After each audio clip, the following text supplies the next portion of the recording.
عليكم ورحمة الله وبركاته. أعوذ بالله من الشيطان الرجيم. بسم الله الرحمن الرحيم. الحمد لله رب العالمين، والصلاة والسلام على سيدنا محمد وآله وصحبه أجمعين. إن أريد إلا الإصلاح ما استطعت وما توفيقي إلا بالله عليه توكلت وإليه أنيب. حصنت نفسي بالحي القيوم الذي لا يموت أبدا، ودفعت عني السوء بألف ألف لا حول ولا قوة إلا بالله العلي العظيم. ولا حول ولا قوة إلا بالله العلي العظيم. ولا حول ولا قوة إلا بالله العلي العظيم.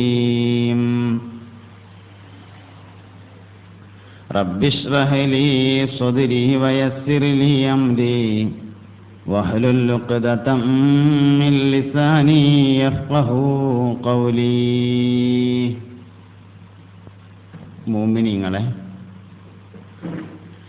മുഹമ്മദ് നബി സല്ലല്ലാഹു അലൈഹി വസല്ലമ പഠിപ്പിച്ചതനുസരിച്ച് കുട്ടികൾ എന്ന് പറയുന്നത് സ്വർഗത്തിൻ്റെ കൂടി അലങ്കാരമാണ്. കുട്ടികളോട് എല്ലാവർക്കും ഇഷ്ടമാണ്. ഫിറഔന് വരെ കുട്ടികളോട് ഭയങ്കര ഇഷ്ടമായിരുന്നു എന്നാ. അവന് ഒറിജിനൽ കുട്ടികളില്ല, സ്വന്തം കുട്ടിയില്ല. ബഹുമാനപ്പെട്ട മൂസ നബി അലൈഹിസ്സലാം ആയിരുന്നു ഫിറഔവിൻ്റെ കൊട്ടാരത്തിൽ വളർന്ന കുട്ടി. ആസിയ ബീവിക്ക് തോട്ടിൽ നിന്ന് കിട്ടിയതാണ് മൂസ എന്ന കുട്ടിയെ അലൈഹിസ്സലാം. ഫിറഔവിൻ്റെ മടിയിലിരുന്ന് മൂസ നബി അലൈഹിസ്സലാം ഇങ്ങനെ കളിക്കും. ഒരിക്കൽ ഫിറഔവിൻ്റെ താടി പിടിച്ചിട്ട് ഒരൊറ്റ വലിയെടുത്തു. അപ്പൊ ഫിറഔൻ പറഞ്ഞു, ഇവൻ തന്നെയാണ് എൻ്റെ രാജാധികാരം കളയാൻ വേണ്ടി വന്നിട്ടുള്ള കുട്ടി, ഇവനെ കൊല്ലണം. ആസിയ ബീവി പറഞ്ഞു, മനുഷ്യ നിങ്ങളെന്തപ്പീ പറയണേ? ഈ ചെറിയ കുട്ടി നിങ്ങളെ രാജാധികാരം കളയുമെന്നോ? ഓൻ വലുതായിട്ട് രാജാധികാരം കളയാണെങ്കിൽ അപ്പാണ് കൊന്നാൽ പോരെ. അപ്പൊ ഫിറൗന് തോന്നി, അത് ശരി തന്നെയാണ്, വലുതായിട്ട് രാജാധികാരം കളയുമ്പോൾ കൊന്നാൽ മതിയല്ലോ, ഇപ്പൊ തന്നെ കൊല്ലേണ്ട ആവശ്യമില്ലല്ലോ. വീണ്ടും മടിയിൽ വെച്ച് കളിപ്പിച്ചു എന്നാ. അപ്പൊ ഫിറഔന് വരെ കുട്ടികളോട് ഭയങ്കര ഇഷ്ടമാണ്. അതിന്റെ കാരണം കുട്ടികൾ സ്വർഗത്തിലുണ്ട് എന്നുള്ളതാണ്. ഖിദ്മത്തിനായി കാണാം അതിൽ ചില കുട്ടികൾ, കാഴ്ചക്ക് കൗതുകമേറും സുന്ദര മുത്തുകൾ. സ്വർഗത്തില് അല്ലാഹു സുബ്ഹാനഹു വ തആല ഖിദ്മത്തിനായി കുറെ കുട്ടികളെ ഒരുക്കിയിട്ടുണ്ട്.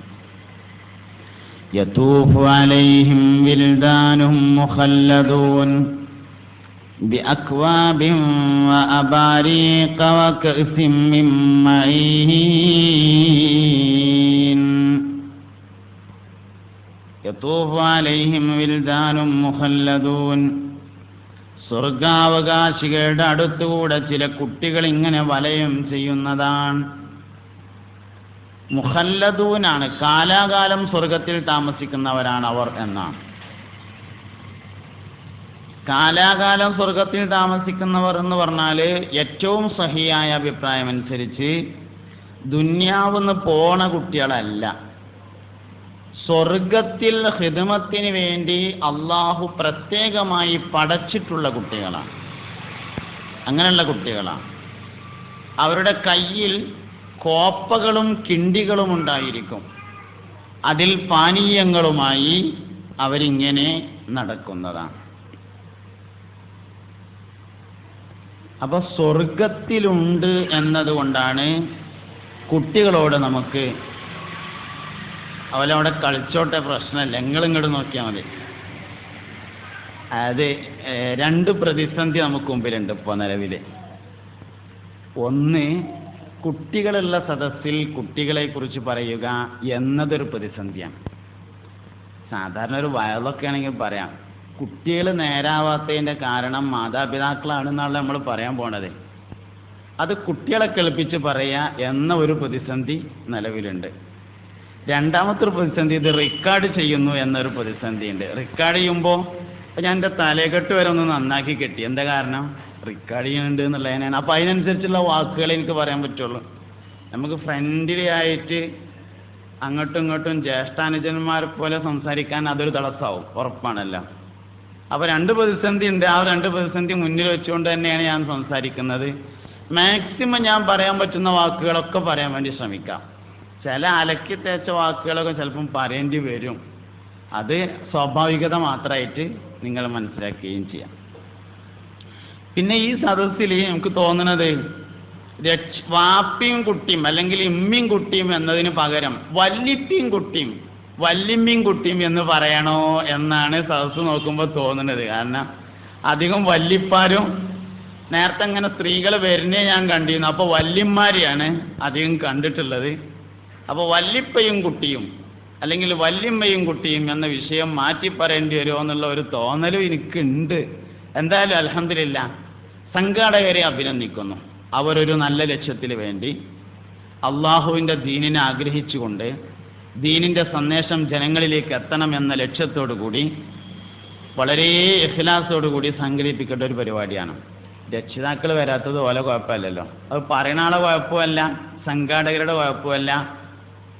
അതായത് നമ്മളെ കുട്ടികൾ നന്നാവണം എന്ന് നമ്മൾ എത്ര കണ്ട് വിചാരിക്കുന്നുണ്ട് എന്ന പ്രശ്നമാണ് യഥാർത്ഥത്തിൽ. അത് നമ്മളെ കുട്ടികൾ എത്ര കണ്ട് നന്നാവണം എന്ന് നമ്മൾ ആഗ്രഹിക്കുന്നുണ്ട്. ഒരു മാതാവും പിതാവും ഒരു കുട്ടി നന്നാവണം എന്ന് ആഗ്രഹിച്ചാൽ ആ കുട്ടി നന്നാവാതിരിക്കൂല, 100% ഉറപ്പാണ്. ജന്മന കണ്ണു കാണാത്ത ആളായിരുന്നു സയ്യിദുന മുഹമ്മദ് ബിൻ ഇസ്മായിൽ അൽ ബുഖാരി റളിയല്ലാഹു അൻഹു. ജന്മന കണ്ണു കാണാത്ത ആളായിരുന്നു സയ്യിദുന മുഹമ്മദ് ബിൻ ഇസ്മായിൽ അൽ ബുഖാരി റളിയല്ലാഹു അൻഹു. ലോകം മുഴുവൻ 4 പ്രാവശ്യം കറങ്ങാൻ മാത്രം ഇൽമിന്റെ വഴിയിൽ അദ്ദേഹം സഞ്ചരിച്ചു. തൻ്റെ ഉമ്മ ദോരന്ന് കിട്ടിയതാണ് ആ കുട്ടിയുടെ കണ്ണിന്റെ കാഴ്ച. ആര്? ബുഖാരിയിലുണ്ടോന്ന് നമ്മൾ സാധാരണ ചോദിക്കലില്ലേ? ആ ബുഖാരി ഇമാമൻ സയ്യിദുന മുഹമ്മദ് ബിൻ ഇസ്മായിൽ അൽ ബുഖാരി റളിയല്ലാഹു അൻഹു ജന്മന കണ്ണ് കാണാത്തയാളായിരുന്നു. മഹാനവറുകളുടെ ഉമ്മ ദുആ ചെയ്ത് അവസാനം കണ്ണിന് കാഴ്ച കിട്ടി. ലോകത്തറിയപ്പെടുന്ന ഒരുപാട് മഹത്തുക്കളെ ഉമ്മമാരാണ് നോക്കിയത്. ഞാൻ ആദ്യം തുടങ്ങാൻ മൂസാ നബി അലൈഹി ഇസ്ലാമിനെ തന്നെ വാപ്പാക്ക് നോക്കാൻ പറ്റിയിരുന്നില്ല. വാപ്പ ഫിറഔനിന്റെ പട്ടാളത്തിൽപ്പെട്ട ആളാണ്. ഇവിടെ നാട്ടിലാർക്കും ആൺകുട്ടികൾ ഉണ്ടാവരുത് എന്നാണ് ഫിറഔന്റെ തീരുമാനം. പട്ടാളക്കാരൻ തന്നെ ആൺകുട്ടി ഉണ്ടായി എന്ന് പറഞ്ഞാൽ പ്രശ്നമാണല്ലോ. അതുകൊണ്ട് വാപ്പാക്ക് സ്വന്തം കുട്ടിയെ നോക്കാൻ പോലും കഴിഞ്ഞില്ല. ഉമ്മയാണ് സംരക്ഷിച്ചത്. അതും ഉമ്മയും കുട്ടിയും തമ്മിൽ ഉണ്ടായിരുന്ന ഏക ബന്ധം മുല കൊടുക്കുക എന്ന ബന്ധം മാത്രമായിരുന്നു. കൊട്ടാരത്തിൽ ആസിയ ബീവിക്ക് മൂസാ നബി അലൈഹി ഇസ്ലാമിനെ കിട്ടിയപ്പോ കൊട്ടാരത്തിൽ വിളംബരം ചെയ്യപ്പെട്ടു, കൊട്ടാരവാസിയായ കുട്ടിക്ക് മുല കൊടുക്കാൻ ആരെങ്കിലും തയ്യാറുണ്ടോ എന്ന് പരസ്യം എല്ലായിടത്തും. ധാരാളം ആൾക്കാർ വന്നു. കൊട്ടാരത്തിലെ കുട്ടിക്ക് മുല കൊടുത്താന്ന് പറഞ്ഞാൽ ജീവിതം മുഴുവൻ സുഖമായിരിക്കുമല്ലോ. അതുകൊണ്ട് ചാൻസ് കിട്ടുമോ നോക്കാൻ വേണ്ടി എല്ലാവരും വന്നു. അവസാനം ഇന്റർവ്യൂ നടത്തേണ്ടി വന്നു, വരി നിൽക്കേണ്ടി വന്നു. വരിയിൽ പലരും നിന്നു. കൂട്ടത്തിൽ മൂസാ നബിന്റെ അമ്മയും വന്നു. കുട്ടി ആരുടെയും മുല കൊടുക്കാൻ തീരുമാനിച്ചില്ല. രാജാവിന്റെ തീരുമാനമാണെങ്കിൽ ആരുടെ മുലയാണോ കുട്ടി സന്തോഷത്തോടു കൂടെ കുടിക്കുന്നത് അയാളെ കൊട്ടാരത്തിൽ, ആ സ്ത്രീയെ കൊട്ടാരത്തിൽ മുല കൊടുക്കാൻ വേണ്ടി നിർത്താന്നാണ് രാജാവിന്റെ തീരുമാനം. എല്ലാവരും വന്ന് വളരെ താല്പര്യത്തിൽ മുല കൊടുത്തു നോക്കി, പക്ഷെ കുട്ടി കുടിക്കണില്ല. അവസാനം മൂസാ നബി അലൈഹി ഇസ്ലാമിന്റെ ഉമ്മി ഇങ്ങനെ വരിയിൽ നിന്നിട്ട് വന്ന് കുട്ടിനെടുത്ത് മുല കൊടുത്തപ്പോൾ കുടിച്ചു എന്ന് മാത്രമല്ല മുഖത്ത് നോക്കി ചിരിക്കും ചെയ്തു. അപ്പം അമ്മ അങ്ങനെ ഇങ്ങോട്ട് ഇരിഞ്ഞു നിന്നു. കാരണം ഇനിയിപ്പോൾ ചിരിക്കണത് ഫിറൗൻ കണ്ടുകാണ്ട് സ്വീപ്പുണ്ടാണ്ട് കരുതിയിട്ട്. അപ്പോൾ 2 മുലയും കുട്ടി കുടിച്ചു. അതുകൊണ്ട് മൂസാ നബിയുടെ ഉമ്മാനെ തന്നെ കൊട്ടാരത്തിൽ മുല കൊടുക്കാൻ വേണ്ടി നിശ്ചയിച്ചു. മൂസാ നബി അലൈഹിസ്സലാമും തൻ്റെ ഉമ്മയും തമ്മിലുള്ള ബന്ധത്തെ അള്ളാഹു നിലനിർത്തുന്നത് മുലകുടിയിലൂടെ മാത്രമാണ്. പ്രപഞ്ചത്തിൽ ഒരു ഉമ്മയും ഒരു കുട്ടിയും തമ്മിലുള്ള ഏറ്റവും പ്രധാനപ്പെട്ട ബന്ധം എന്ന് പറയുന്നത് മുല കൊടുത്ത ബന്ധമാണ്. മുലകുടിയിലൂടെ കുടുംബബന്ധം സ്ഥിരപ്പെടുന്നുണ്ട്. 5 പ്രാവശ്യം തുടർച്ചയായി 2 വയസ്സ് തികയാത്ത ഒരു കുട്ടിക്ക് ഒരു സ്ത്രീ മുല കൊടുത്താൽ ആ സ്ത്രീയെ ഈ കുട്ടിയുടെ ഉമ്മയായി കണക്കാക്കും. തൊട്ടാലോ മുറിയില്ല. ആ സ്ത്രീയുടെ ഭർത്താവ് കുട്ടിയുടെ വാപ്പയാണ്. ആ സ്ത്രീയുടെ മക്കൾ കുട്ടിയുടെ ജ്യേഷ്ഠാനുജന്മാരാണ്. മുലകുടി ബന്ധം എന്ന് പറയുന്നത് ഏറ്റവും പ്രധാനപ്പെട്ട ബന്ധമാണ്, കുടുംബത്തോട് ചേർക്കപ്പെടുന്ന ബന്ധമാണ്. അപ്പോ ഒരു കുട്ടിയും തൻ്റെ ഉമ്മയും തമ്മിലുള്ള ബന്ധം മുലകുടി ബന്ധം ആണ് ഏറ്റവും പ്രധാനപ്പെട്ട ബന്ധം. മുലകുടി ബന്ധമാണ്. പ്രപഞ്ചത്തിൽ മനുഷ്യർക്കിടയിൽ ആദ്യമായി ഉണ്ടായ അസുഖം മറവി രോഗമാണ്. അത് സയ്യിദുന ആദം അലൈഹിസ്സലാമിനാണ് ഉണ്ടായത്. ആദം നബിക്കാണ് മറവി ഉണ്ടായത്. സ്വർഗത്തിൽ നിന്ന് ഒരു മരത്തിൻ്റെ അടുത്തേക്ക് പോകരുത് എന്ന് പറഞ്ഞിരുന്നു. ഇബ്ലീസ് ലഅനത്തുല്ലാഹി അലൈഹി വന്നിട്ട് എന്താ നിങ്ങൾ ഈ മരത്തിൻ്റെ അടുത്തേക്ക് പോവാത്തതെന്ന് ചോദിച്ചു. അപ്പോൾ അത് അള്ളാഹു പോകരുത് എന്ന് പറഞ്ഞുകൊണ്ടാണ് എന്ന് പറഞ്ഞു. അള്ളാഹ് നിങ്ങളോട് അത് പോകരുത് എന്ന് പറഞ്ഞത് നിങ്ങളെ സ്വർഗത്തു നിന്ന് പുറത്താക്കാൻ ഉദ്ദേശിച്ചിട്ടുണ്ട്, അതുകൊണ്ടാണ് പറഞ്ഞു. അപ്പോൾ ആദം നബി അലൈഹി ഇസ്ലാം മരത്തിൽ കയറി. ഖുർആൻ ഈ രംഗം വിശദീകരിക്കുകയുണ്ട്. അവിടെ വിശുദ്ധമായ ഖുർആൻ പറഞ്ഞത് ഫനസിയഹ എന്നാണ്. ആദം നബി അലൈഹിസ്സലാം മറന്നുകൊണ്ടാണത് ചെയ്തത് എന്ന് വിശുദ്ധ ഖുർആൻ പറഞ്ഞിട്ടുണ്ട്. എന്താണ് സയ്യിദുന ആദം അലൈഹിസ്സലാമിന്റെ മറവിയുടെ കാരണമെന്ന് പരിശോധിക്കുമ്പോൾ ഏറ്റവും പ്രധാനമായി കണ്ടെത്താൻ കഴിയുന്ന ഒരു കാരണം ഉമ്മയുടെ മുല കുടിച്ചില്ല എന്നതാണ്. അപ്പൊ കുട്ടികളുടെ ബുദ്ധിയും മുലകുടിയും തമ്മിലാണ് ബന്ധമുള്ളത്. ഇവിടുത്തെ നോട്ടീസ് നിങ്ങളെല്ലാവരും കണ്ടിട്ടുണ്ടാവും, ഞാനും കണ്ടിട്ടുണ്ട്. ഈ പറഞ്ഞിട്ടുള്ള 1, 2, 3, 4, 5, 6, 7, 8, 9 കാര്യങ്ങൾ, ഈ 9 കാര്യങ്ങളുടെയും കാരണം മുലകുടിയുമായി ബന്ധപ്പെട്ടാണ്. 9ഉം. കുട്ടി അമിതമായി ദേഷ്യപ്പെടാറുണ്ടോ? 1. പഠിച്ചത് പെട്ടെന്ന് മടക്കാറുണ്ടോ? 2. എത്ര പഠിച്ചാലും തലയിൽ കയറുന്നില്ലേ? 3. പഠിക്കാൻ താല്പര്യം കാണിക്കുന്നില്ലേ? 4. കൂട്ടുകെട്ട് മോശമാവുന്നുണ്ടോ? 5. പലതും രഹസ്യമാക്കി വെക്കുന്നുണ്ടോ? 6. അമിതമായി എന്തോ ഭയക്കുന്നുണ്ടോ? 7. ഉറക്കം കുറവാണോ? 8. ഉറക്കം കൂടുതലാണോ? 9. ഇനി പറയാത്ത കുറേ കാര്യമുണ്ട്. അതൊക്കെ മുലകുടിയുമായാണ് ബന്ധമുള്ളത്. ഒരു ഉമ്മ ഒരു കുട്ടിക്ക് കൊടുക്കുന്ന ഏറ്റവും വലിയ നിഅമത്താണ് മുലകുടി. വിശുദ്ധ ഖുർആനിൽ മുല കൊടുക്കാൻ വേണ്ടി പറഞ്ഞ ഒരു ആയത്തുണ്ട്. വൽവാലിദാതു യുർദിന ഔലാദഹുന്ന ഹൗലൈനി കാമിലൈനി ലിമൻ അറാദ അൻ യുതിമ്മ റളാഅ. വൽവാലിദാതു മാതാക്കള് യുർദിന അവർ മുല കൊടുക്കണം, ഔലാദഹുന്ന അവരുടെ മക്കൾക്ക്, ഹൗലൈനി കാമിലൈനി പരിപൂർണമായ 2 കൊല്ലം മുല കൊടുക്കണം. ലിമൻ അറാദ അൻ യുതിമ്മ റളാഅ മുലകുടിയെ പൂർത്തീകരിക്കാൻ ഉദ്ദേശിക്കുന്നവർ. റളാഅ എന്ന് പറഞ്ഞാൽ മുലകുടി. മുലകുടിയെ പൂർത്തീകരിക്കാൻ ഉദ്ദേശിക്കുന്നവർ പൂർത്തിയായ 2 കൊല്ലം മുല കൊടുക്കണം. എല്ലാവർക്കും മനസ്സിലാവുന്ന ഭാഷയാണത്. മുലകുടിയെ പൂർത്തീകരിക്കാൻ ഉദ്ദേശിക്കുന്നവർ പൂർത്തിയായ 2 കൊല്ലം മുല കൊടുക്കണം. അപ്പം മുലകുടിയെ പൂർത്തീകരിക്കാൻ ഉദ്ദേശിക്കുന്നവർ, പൂർത്തീകരിക്കാൻ ഉദ്ദേശിക്കാത്തവർ, 2 വിഭാഗം. പരിപൂർണമായ 2 കൊല്ലം, പരിപൂർണമല്ലാത്ത 2 കൊല്ലം. കൊല്ലങ്ങളും 2 വിധം. നല്ലോണം ശ്രദ്ധിക്കുക. വൽവാലിദാതു യുർദിന ഔലാദഹുന്ന ഹൗലൈനി കാമിലൈനി ലിമൻ അറാദ അൻ യുതിമ്മ റളാഅ. വൽവാലിദാതു മാതാക്കൾ യുർദിന അവർ മുല കൊടുക്കണം, ഔലാദഹുന്ന അവരുടെ മക്കൾക്ക്, ഹൗലൈനി 2 കൊല്ലം, കാമിലൈനി പരിപൂർണമായ 2 കൊല്ലം. കൊല്ലം എന്ന് 2 കൊല്ലം എന്ന് പറഞ്ഞാൽ പിന്നെ എന്തിനാ പരിപൂർണമായ 2 കൊല്ലം എന്ന് പറഞ്ഞത്? അപ്പൊ പരിപൂർണമല്ലാത്ത 2 കൊല്ലം ഉണ്ടോ? ഉണ്ട്. ആരാ കൊടുക്കേണ്ടത്? ലിമൻ അറാദ യുതിമ്മ റളാഅ, മുലകുടിയെ പരിപൂർണമാക്കാൻ ഉദ്ദേശിക്കുന്നവർ. ഈ ആയത്തിൽ 2 പ്രാവശ്യം പരിപൂർണത ഉണ്ട്. പരിപൂർണമായ 2 കൊല്ലം, മുലകുടിയെ പരിപൂർണമാക്കാൻ ഉദ്ദേശിക്കുന്നവർ. 2 പ്രാവശ്യം പരിപൂർണത എന്ന് പറഞ്ഞിട്ടുണ്ട്. പക്ഷെ രണ്ടോടത്തും 2 വാക്കാണ് ഉപയോഗിച്ച്. ആദ്യത്തെ സ്ഥലത്ത് പരിപൂർണതയ്ക്ക് വേണ്ടി കമാലിയത്ത് എന്ന വാക്കാണ് ഉപയോഗിച്ചിട്ടുള്ളത്. രണ്ടാമത്തെ സ്ഥലത്ത് തമാമിയത്ത് എന്ന വാക്കാണ് ഉപയോഗിച്ചത്. ഒന്നുകൂടി ഓതാം. വൽവാലിദാതു യുർദിഉന ഔലാദഹുന്ന ഹൗലൈനി കാമിലൈനി ലിമൻ അറാദ അൻ യുതിമ്മ റളാഅ. ആദ്യത്തോടത്ത് കമാലിയത്ത്, രണ്ടാമത്തോടത്ത് തമാമിയത്ത്. എന്താ കമാലിയത്തും തമാമിയത്തും തമ്മിലുള്ള വ്യത്യാസം? കമാലിയത്ത് എന്ന് പറഞ്ഞാൽ എണ്ണത്തിലെ സമ്പൂർണതയാണ്. തമാമിയത്ത് എന്ന് പറഞ്ഞത് വണ്ണത്തിലെ, ഗുണത്തിലെ സമ്പൂർണതയാണ്. ഒന്ന് ഗുണത്തിലെ സമ്പൂർണത, ഒന്ന് എണ്ണത്തിലെ സമ്പൂർണത. അപ്പൊ 2 കൊല്ലം, 1 മാസം എന്ന് പറഞ്ഞാൽ 30 ദിവസം, 1 കൊല്ലം എന്ന് പറഞ്ഞാൽ 365 ദിവസം. 2 365, അപ്പൊ 2 കൊല്ലം. 2 365 പൂർത്തിയായാൽ 2 കൊല്ലം എണ്ണത്തിൽ പൂർത്തിയായി.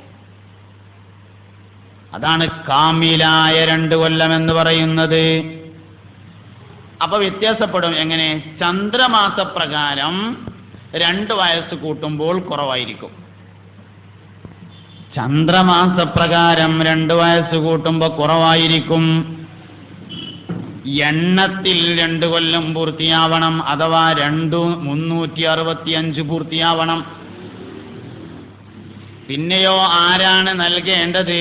മുലകുടിയിലെ തമാമിയത്തിനെ ഉദ്ദേശിക്കുന്നവർ. തമാമിയത്ത് എന്ന് പറഞ്ഞാൽ ഗുണവുമായി ബന്ധപ്പെട്ടതാണ്. ഗുണം എന്ന് പറഞ്ഞാൽ നിഅമത്ത്, നിഅമത്ത്, അതിനാണ് തമാം. വേറൊരു ആയത്ത് നോക്കിയാൽ കിട്ടും. അൽയൗമ അക്മൽതു ലക്കും ദീനക്കും വഅത്മംതു അലൈക്കും നിഅമതി വറദീതു ലക്കുമുൽ ഇസ്ലാമ ദീനാ. നിഅമത്തുമായി ബന്ധമുള്ളിടത്താണ് തമാം എന്ന വാക്ക് ഉപയോഗിക്കുക. അപ്പോൾ ഒരു ഉമ്മ തൻ്റെ നിഅമത്തിനെ കുട്ടിക്ക് കൊടുക്കുന്നതാണ് ഉദ്ദേശമെങ്കിൽ 2 കൊല്ലം മുല കൊടുക്കണമെന്നാണ്. നിഅമത്ത് കൊടുക്കാൻ ഉദ്ദേശിച്ചിട്ടില്ലെങ്കിൽ 2 കൊല്ലം കൊടുക്കേണ്ടതില്ല. അപ്പൊ ഒരു ഉമ്മ കുട്ടിക്ക് കൊടുക്കുന്ന നിയമത്താണ് മുലയൂട്ടുക എന്ന് പറഞ്ഞത്. എന്തൊക്കെ നിയമത്താണ് മുലയൂട്ടുന്നതിലൂടെ കിട്ടുന്നത്? ധാരാളം. കുട്ടിയുടെ എല്ലാ ഗുണങ്ങളും മുലയൂട്ടലിലൂടെയാണ് കിട്ടുന്നത്. ബഹുമാനപ്പെട്ട ഇമാമുന ശാഫഈ റളിയല്ലാഹു അൻഹു 7ാമത്തെ വയസ്സിൽ ഖുർആൻ മുഴുവനും കാണാതെ പഠിച്ചു. 9ാമത്തെ വയസ്സിൽ ഇമാം മാലിക് റളിയല്ലാഹു അൻഹുവിന്റെ മുവത്ത എന്ന ഹദീസിന്റെ കിതാബ് കാണാതെ പഠിച്ചു. ഒരു ഹദീസ് കാണാതെ പഠിക്കുക എന്ന് പറഞ്ഞാൽ നമ്മൾ വിചാരിച്ച മാതിരി ഇന്നമൽ അഅ്മാലു ബിന്നിയ്യാത്ത് ഖാല റസൂലുള്ളാഹി 1 അങ്ങനെയല്ല. പിന്നെ ഒരു ഹദീസ് പഠിക്കുമ്പോൾ ആ ഹദീസിന്റെ സനദടക്കം പഠിക്കണം. ഇന്നമൽ അഅ്മാലു ബിന്നിയ്യാത്ത് എന്ന ഹദീസ് ആരാ പറഞ്ഞത്? അവരോടാരാ പറഞ്ഞത്? അവരോടാരാ പറഞ്ഞത്? അവരോടാരാ പറഞ്ഞത്? അങ്ങനെ പുണ്യനബിയിലേക്ക് എത്തണം. പുണ്യനബിയിലേക്ക് എത്തുന്നതിൻ്റെ ഇടയിൽ 10 ആളുണ്ട് എന്ന് കൂട്ടുക. ഈ 10 ആളുകളുടെയും ചരിത്രം അറിയണം. ഒരു മനുഷ്യന്റെ ചരിത്രം അറിയുക എന്ന് പറഞ്ഞാൽ 8 കാര്യങ്ങൾ അറിയണം. എന്നാ ജനിച്ചത്? എവിടെയാ ജനിച്ചത്? എവിടെയാ മറവ് ചെയ്യപ്പെട്ടിട്ടുള്ളത്? ഉമ്മയാരാണ്? ഉപ്പയാരാണ്? ജീവിതത്തിലെ പ്രധാന സംഭവങ്ങൾ എന്തൊക്കെയാണ്? എന്നാണ് മരണപ്പെട്ടത്? എവിടെയാണ് ഖബറടക്കം ചെയ്യപ്പെട്ടിട്ടുള്ളത്? 8 കാര്യങ്ങൾ ഒരാളെ കുറിച്ച് അറിഞ്ഞാലാണ് ഒരാളെ ചരിത്രം അറിഞ്ഞു എന്ന് അറിയാൻ പറ്റുള്ളൂ. ഇങ്ങനെ ഒരു ഹദീസിന്റെ പരമ്പരയിൽ 10 ആളുണ്ടെങ്കിൽ ആ 10 ആളുടെയും ചരിത്രം പഠിക്കണം. അപ്പോഴേ ഒരു ഹദീസ് ആവുള്ളൂ. അങ്ങനെ ബഹുമാനപ്പെട്ട ഇമാം മാലിക് റളിയല്ലാഹു അൻഹുവിന്റെ മുവത്ത എന്ന ഹദീസിന്റെ കിതാബ് കാണാതെ പഠിച്ചു. 11-ാമത്തെ വയസ്സിൽ ദർസ് നടത്താനും ഫത്വ കൊടുക്കാനും തുടങ്ങി. 11-ാമത്തെ വയസ്സ് എന്ന് പറഞ്ഞാൽ നമ്മളെ കുട്ടികൾ 6-ാം ക്ലാസ്സിക്ക് പോണ പ്രായം. കുട്ടികൾ 6-ാം ക്ലാസ്സിൽ പഠിക്കുന്ന പ്രായത്തിൽ ഫത്വ നൽകാനും ദർസ് നടത്താനും തുടങ്ങിയ ആളാണ് ബഹുമാനപ്പെട്ട ഇമാമുന ശാഫഈ റളിയല്ലാഹു അൻഹു. ഒരു ദിവസം അവിടുത്തെ പ്രധാനപ്പെട്ട ശിഷ്യനായ ഇമാം മുസ്നി റളിയല്ലാഹു അൻഹു തൻ്റെ ഉസ്താദിനോട് ചോദിച്ചു, ഉസ്താദേ, നിങ്ങളുടെ ഈ ബുദ്ധിയുടെ രഹസ്യം എന്താ? നിങ്ങളുടെ ഈ ഓർമ്മശക്തിയുടെ രഹസ്യം എന്താണെന്ന് ചോദിച്ചപ്പോ മഹാനായ ഇമാം ശാഫിഈ റളിയല്ലാഹു അൻഹു പറഞ്ഞു, എൻ്റെ ഉമ്മ എനിക്ക് ഒരിക്കൽ പോലും ശുദ്ധിയില്ലാതെ മുല തന്നിട്ടില്ല എന്നതാണ് എൻ്റെ ബുദ്ധിയുടെ രഹസ്യം. എൻ്റെ ഉമ്മ എനിക്കൊരിക്കൽ പോലും ശുദ്ധിയില്ലാതെ മുല തന്നിട്ടില്ല എന്നുള്ളതാണ്.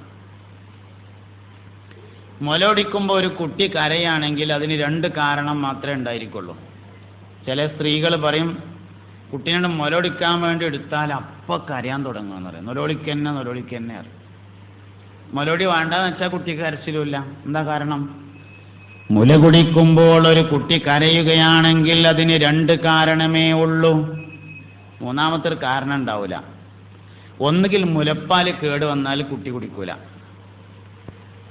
10 മാസത്തിൽ താഴെ പ്രായമുള്ള കുട്ടി ഭയങ്കര പ്രതിരോധ ശക്തിയുള്ള കുട്ടിയായിരിക്കും. 10 മാസത്തിൽ താഴെ പ്രായമുള്ള കുട്ടി കേടുവന്ന മുലപ്പാല് കുടിക്കൂല. പക്ഷെ അള്ളാന്റെ ദുനിയാവിൽ കേടുവരാൻ തീരെ സാധ്യതയില്ലാത്തൊരു സാധനം മുലപ്പാലാണ്. പശുവും പാല് ചിലപ്പം കേടുവരും, മുലപ്പാല് കേടുവരില്ല. മുലപ്പാൽ അള്ളാഹു വളരെയധികം സംരക്ഷണം നൽകിയിട്ടുള്ള ഒരു ഭക്ഷണ പദാർത്ഥമാണ്. അഗ്നി തൊടാതെ, തീയിന്റെ സാന്നിധ്യമില്ലാതെ പാചകം ചെയ്ത ഭക്ഷണമാണ് മുലപ്പാൽ എന്ന് പറയുന്നത്. അള്ളാഹു റബ്ബുൽ ഇസ്സത്ത് കുട്ടികൾക്ക് നൽകുന്ന സംരക്ഷണത്തിന്റെ ഭാഗമായാണ് അങ്ങനെ ഒരു സംവിധാനം ഏർപ്പെടുത്തിയിട്ടുള്ളത്. അതുകൊണ്ട് മുലപ്പാല് കേടുവരാന്നുള്ളത് ഉണ്ടാവില്ല. 98% മുലപ്പാല് കേടുവരാൻ സാധ്യതയില്ല. പിന്നെ ഒരു 2% കാരണത്താൽ മുലപ്പാല് കേടുവന്നാൽ കുട്ടികൾ അത് കുടിക്കാൻ പ്രയാസപ്പെടും. കേടുവന്ന മുലപ്പാല് കുടിക്കാൻ പ്രയാസപ്പെടും. ഒരു കാരണം അതാണ്. 2ാമത്തെ കാരണം, ഒരു കുട്ടി മുലപ്പാല് കുടിക്കണില്ലെങ്കിൽ അതിന്റെ 2ാമത്തെ കാരണം ഉമ്മയുടെ ശുദ്ധിയില്ലായ്മയാണ്. ഉമ്മാന്റെ ശുദ്ധിയില്ലായ്മ 2 തരത്തിലുണ്ടാവും. ഒന്നുകിൽ ശാരീരികമായ ശുദ്ധിയില്ല, അല്ലെങ്കിൽ മാനസികമായ ശുദ്ധിയില്ല. 2 കൊണ്ടും കുട്ടി മുലടിക്കാതിരിക്കും. നല്ലോണം പഠിച്ചോളി ചെയ്തിട്ടോ. കുട്ടി മുലടിക്കാതിരിക്കണമെങ്കിൽ ഈ കാരണമേ ഉള്ളൂ. ഒന്നുകിൽ മുലപ്പാല് കേടുവന്ന മുലപ്പാല് കുട്ടി കുടിക്കൂല. എങ്ങനെ മുലപ്പാല് കേടുവരാനുള്ള സാധ്യത? മുലപ്പാല് കേടുവരാനുള്ള സാധ്യത ഒന്നുകിൽ ഉമ്മാക്ക് മലബന്ധം ഉണ്ടാവുക, ഉമ്മാക്ക് തീരെ വയറ്റുന്ന പോണില്ലെങ്കിൽ കുട്ടി മുലപ്പാല് കേടുവരും. അല്ലെങ്കിൽ ഉമ്മക്ക് കഫക്കെട്ടുണ്ടാകുക, അപ്പോഴും മുലപ്പാല് കേടുവരാം. സാധാരണഗതിയിൽ ഈ 2 കാരണത്താലാണ് മുലപ്പാല് കേടുവരുള്ളൂ. മുലപ്പാല് കേടുവരിക എന്നത് തന്നെ അത്യപൂർവമാണ്. എന്നാൽ ഇനി അപൂർവമായി കേടുവരാനുള്ള സാധാരണ കാരണങ്ങൾ 2 എണ്ണമാണ്. ഒന്ന്, ഉമ്മാക്ക് മലബന്ധം ഉണ്ടാകുക. ഉമ്മാക്ക് വയറ്റുന്ന തീരെ പോണിച്ചെങ്കിൽ പിന്നെ മുലപ്പാല് കേടുവരും. മുലപ്പാൽ എന്ന് മാത്രമല്ല, എല്ലാം കേടുവരുമല്ലോ. വയറ്റുന്ന പോണിച്ചെങ്കിൽ എല്ലാം കേടുവരും. അപ്പം എന്ത് വേണം? ഉമ്മാക്ക് ശോധന കൂടുതലാവാനുള്ള ഭക്ഷണം കഴിക്കണം. എന്താ ഭക്ഷണം? നാര് കൂടുതലുള്ള ഭക്ഷണങ്ങൾ, ഇലക്കറികൾ, ചീരകൾ, പച്ചക്കറികൾ, മുരിങ്ങാക്കായി, ഇങ്ങനെയുള്ള നാര് കൂടുതൽ അടങ്ങിയിട്ടുള്ള പച്ചക്കറികൾ കഴിച്ച് ഉമ്മാക്ക് നന്നായി ശോധന വരുത്തിയാൽ മുലപ്പാല് ശുദ്ധിയായി. അല്ലെങ്കിൽ കഫക്കെട്ടുണ്ടെങ്കിൽ, ഉമ്മാക്ക് കഫക്കെട്ടുണ്ടെങ്കിൽ മുലപ്പാല് കേടുവരാം. എന്താ പരിഹാരമാർഗം? ഒരു ബുദ്ധിമുട്ടുമില്ല. നമ്മളെ പെരയിലുള്ള നല്ല നാടൻ കുരുമുളകും നാടൻ മഞ്ഞളും കൂടിയും ചേർത്ത് പൊടിച്ചിട്ട് പാനിൽ മിക്സ് ചെയ്യുക. ഒരു 1/4 ടീസ്പൂൺ വീതം അല്ലെങ്കിൽ ഒരു 1/2 സ്പൂൺ വീതം 3 നേരം കഴിച്ചാൽ സംഗതി ക്ലിയറായി. ഉമ്മാന്റെ കഫക്കെട്ട് മാത്രമല്ല മാറുക, അത് കുടിച്ചാൽ കുട്ടിയുടെ കഫക്കെട്ട് കൂടിയും മാറും. കാരണം മുലപ്പാലിലൂടെ കുട്ടിക്ക് ഈ മരുന്നിന്റെ ഗുണം കിട്ടും. അപ്പോൾ കുട്ടിയുടെ കഫക്കെട്ടും കൂടിയും മാറും. ബഹുമാനപ്പെട്ട ഇമാം തുബിരി റളിയല്ലാഹു അൻഹുവിന് അൽ കുർക്കും എന്ന് പറഞ്ഞൊരു കിതാബുണ്ട്. മഞ്ഞളിനെ കുറിച്ച് മാത്രം പറയുന്ന ഒരു കിതാബാണ്. അതിൽ ലോകത്തുള്ള വിവിധ തരം മഞ്ഞളുകളെ കുറിച്ചും അതിൻ്റെ ഉപയോഗങ്ങളെ കുറിച്ചും പറയുന്നുണ്ട്. നാടൻ മഞ്ഞൾ, കാട്ടുമഞ്ഞൾ, കസ്തൂരി മഞ്ഞൾ, കുപ്പമഞ്ഞൾ എന്നുള്ളൊരു സാധനമുണ്ട്. കുപ്പമഞ്ഞൾ വളരെ വലിയ മെഡിസിനൽ ഇഫക്റ്റ് ഉള്ള ഒരു സാധനമാണ് കുപ്പമഞ്ഞൾ എന്ന് പറഞ്ഞത്. കുപ്പമഞ്ഞൾ എന്ന് പറഞ്ഞാൽ കുപ്പയിലുണ്ടാകണ മഞ്ഞൾ. നമ്മുടെ നാട്ടിലെ കുപ്പയല്ല, കാട്ടിലെ കുപ്പയാണ്.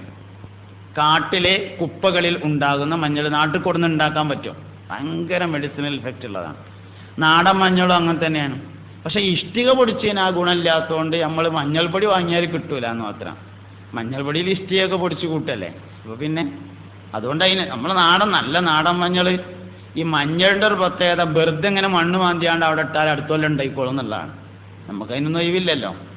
വെറുതെ ഇങ്ങനെ മണ്ണ് മാന്തിക്കാണ്ട് അതിലിട്ട് പറ്റുമെങ്കിൽ വേനൽക്കാലത്ത് പറ്റൂല, വർഷക്കാലോ അല്ലെങ്കിൽ തണുപ്പ് കാലമൊക്കെ ആണെങ്കിൽ കുറച്ച് വെണ്ണൂറ് അടുപ്പിന്ന് കോരിക്കൊണ്ടുപോയി ഒഴിവാക്കണം. അത് ഇട്ട് കഴിഞ്ഞാൽ ഉഷാറായിട്ട് മഞ്ഞൾ ഉണ്ടാവും. അടുത്തെല്ലാം മഞ്ഞൾ ഉണ്ടാവും. നമുക്ക് പറിക്കും, കീറിങ്ങാണ്ട് ഉണക്കിയിട്ട് അത് പൊടിച്ചാൽ നല്ല അടിപൊളി മഞ്ഞൾ.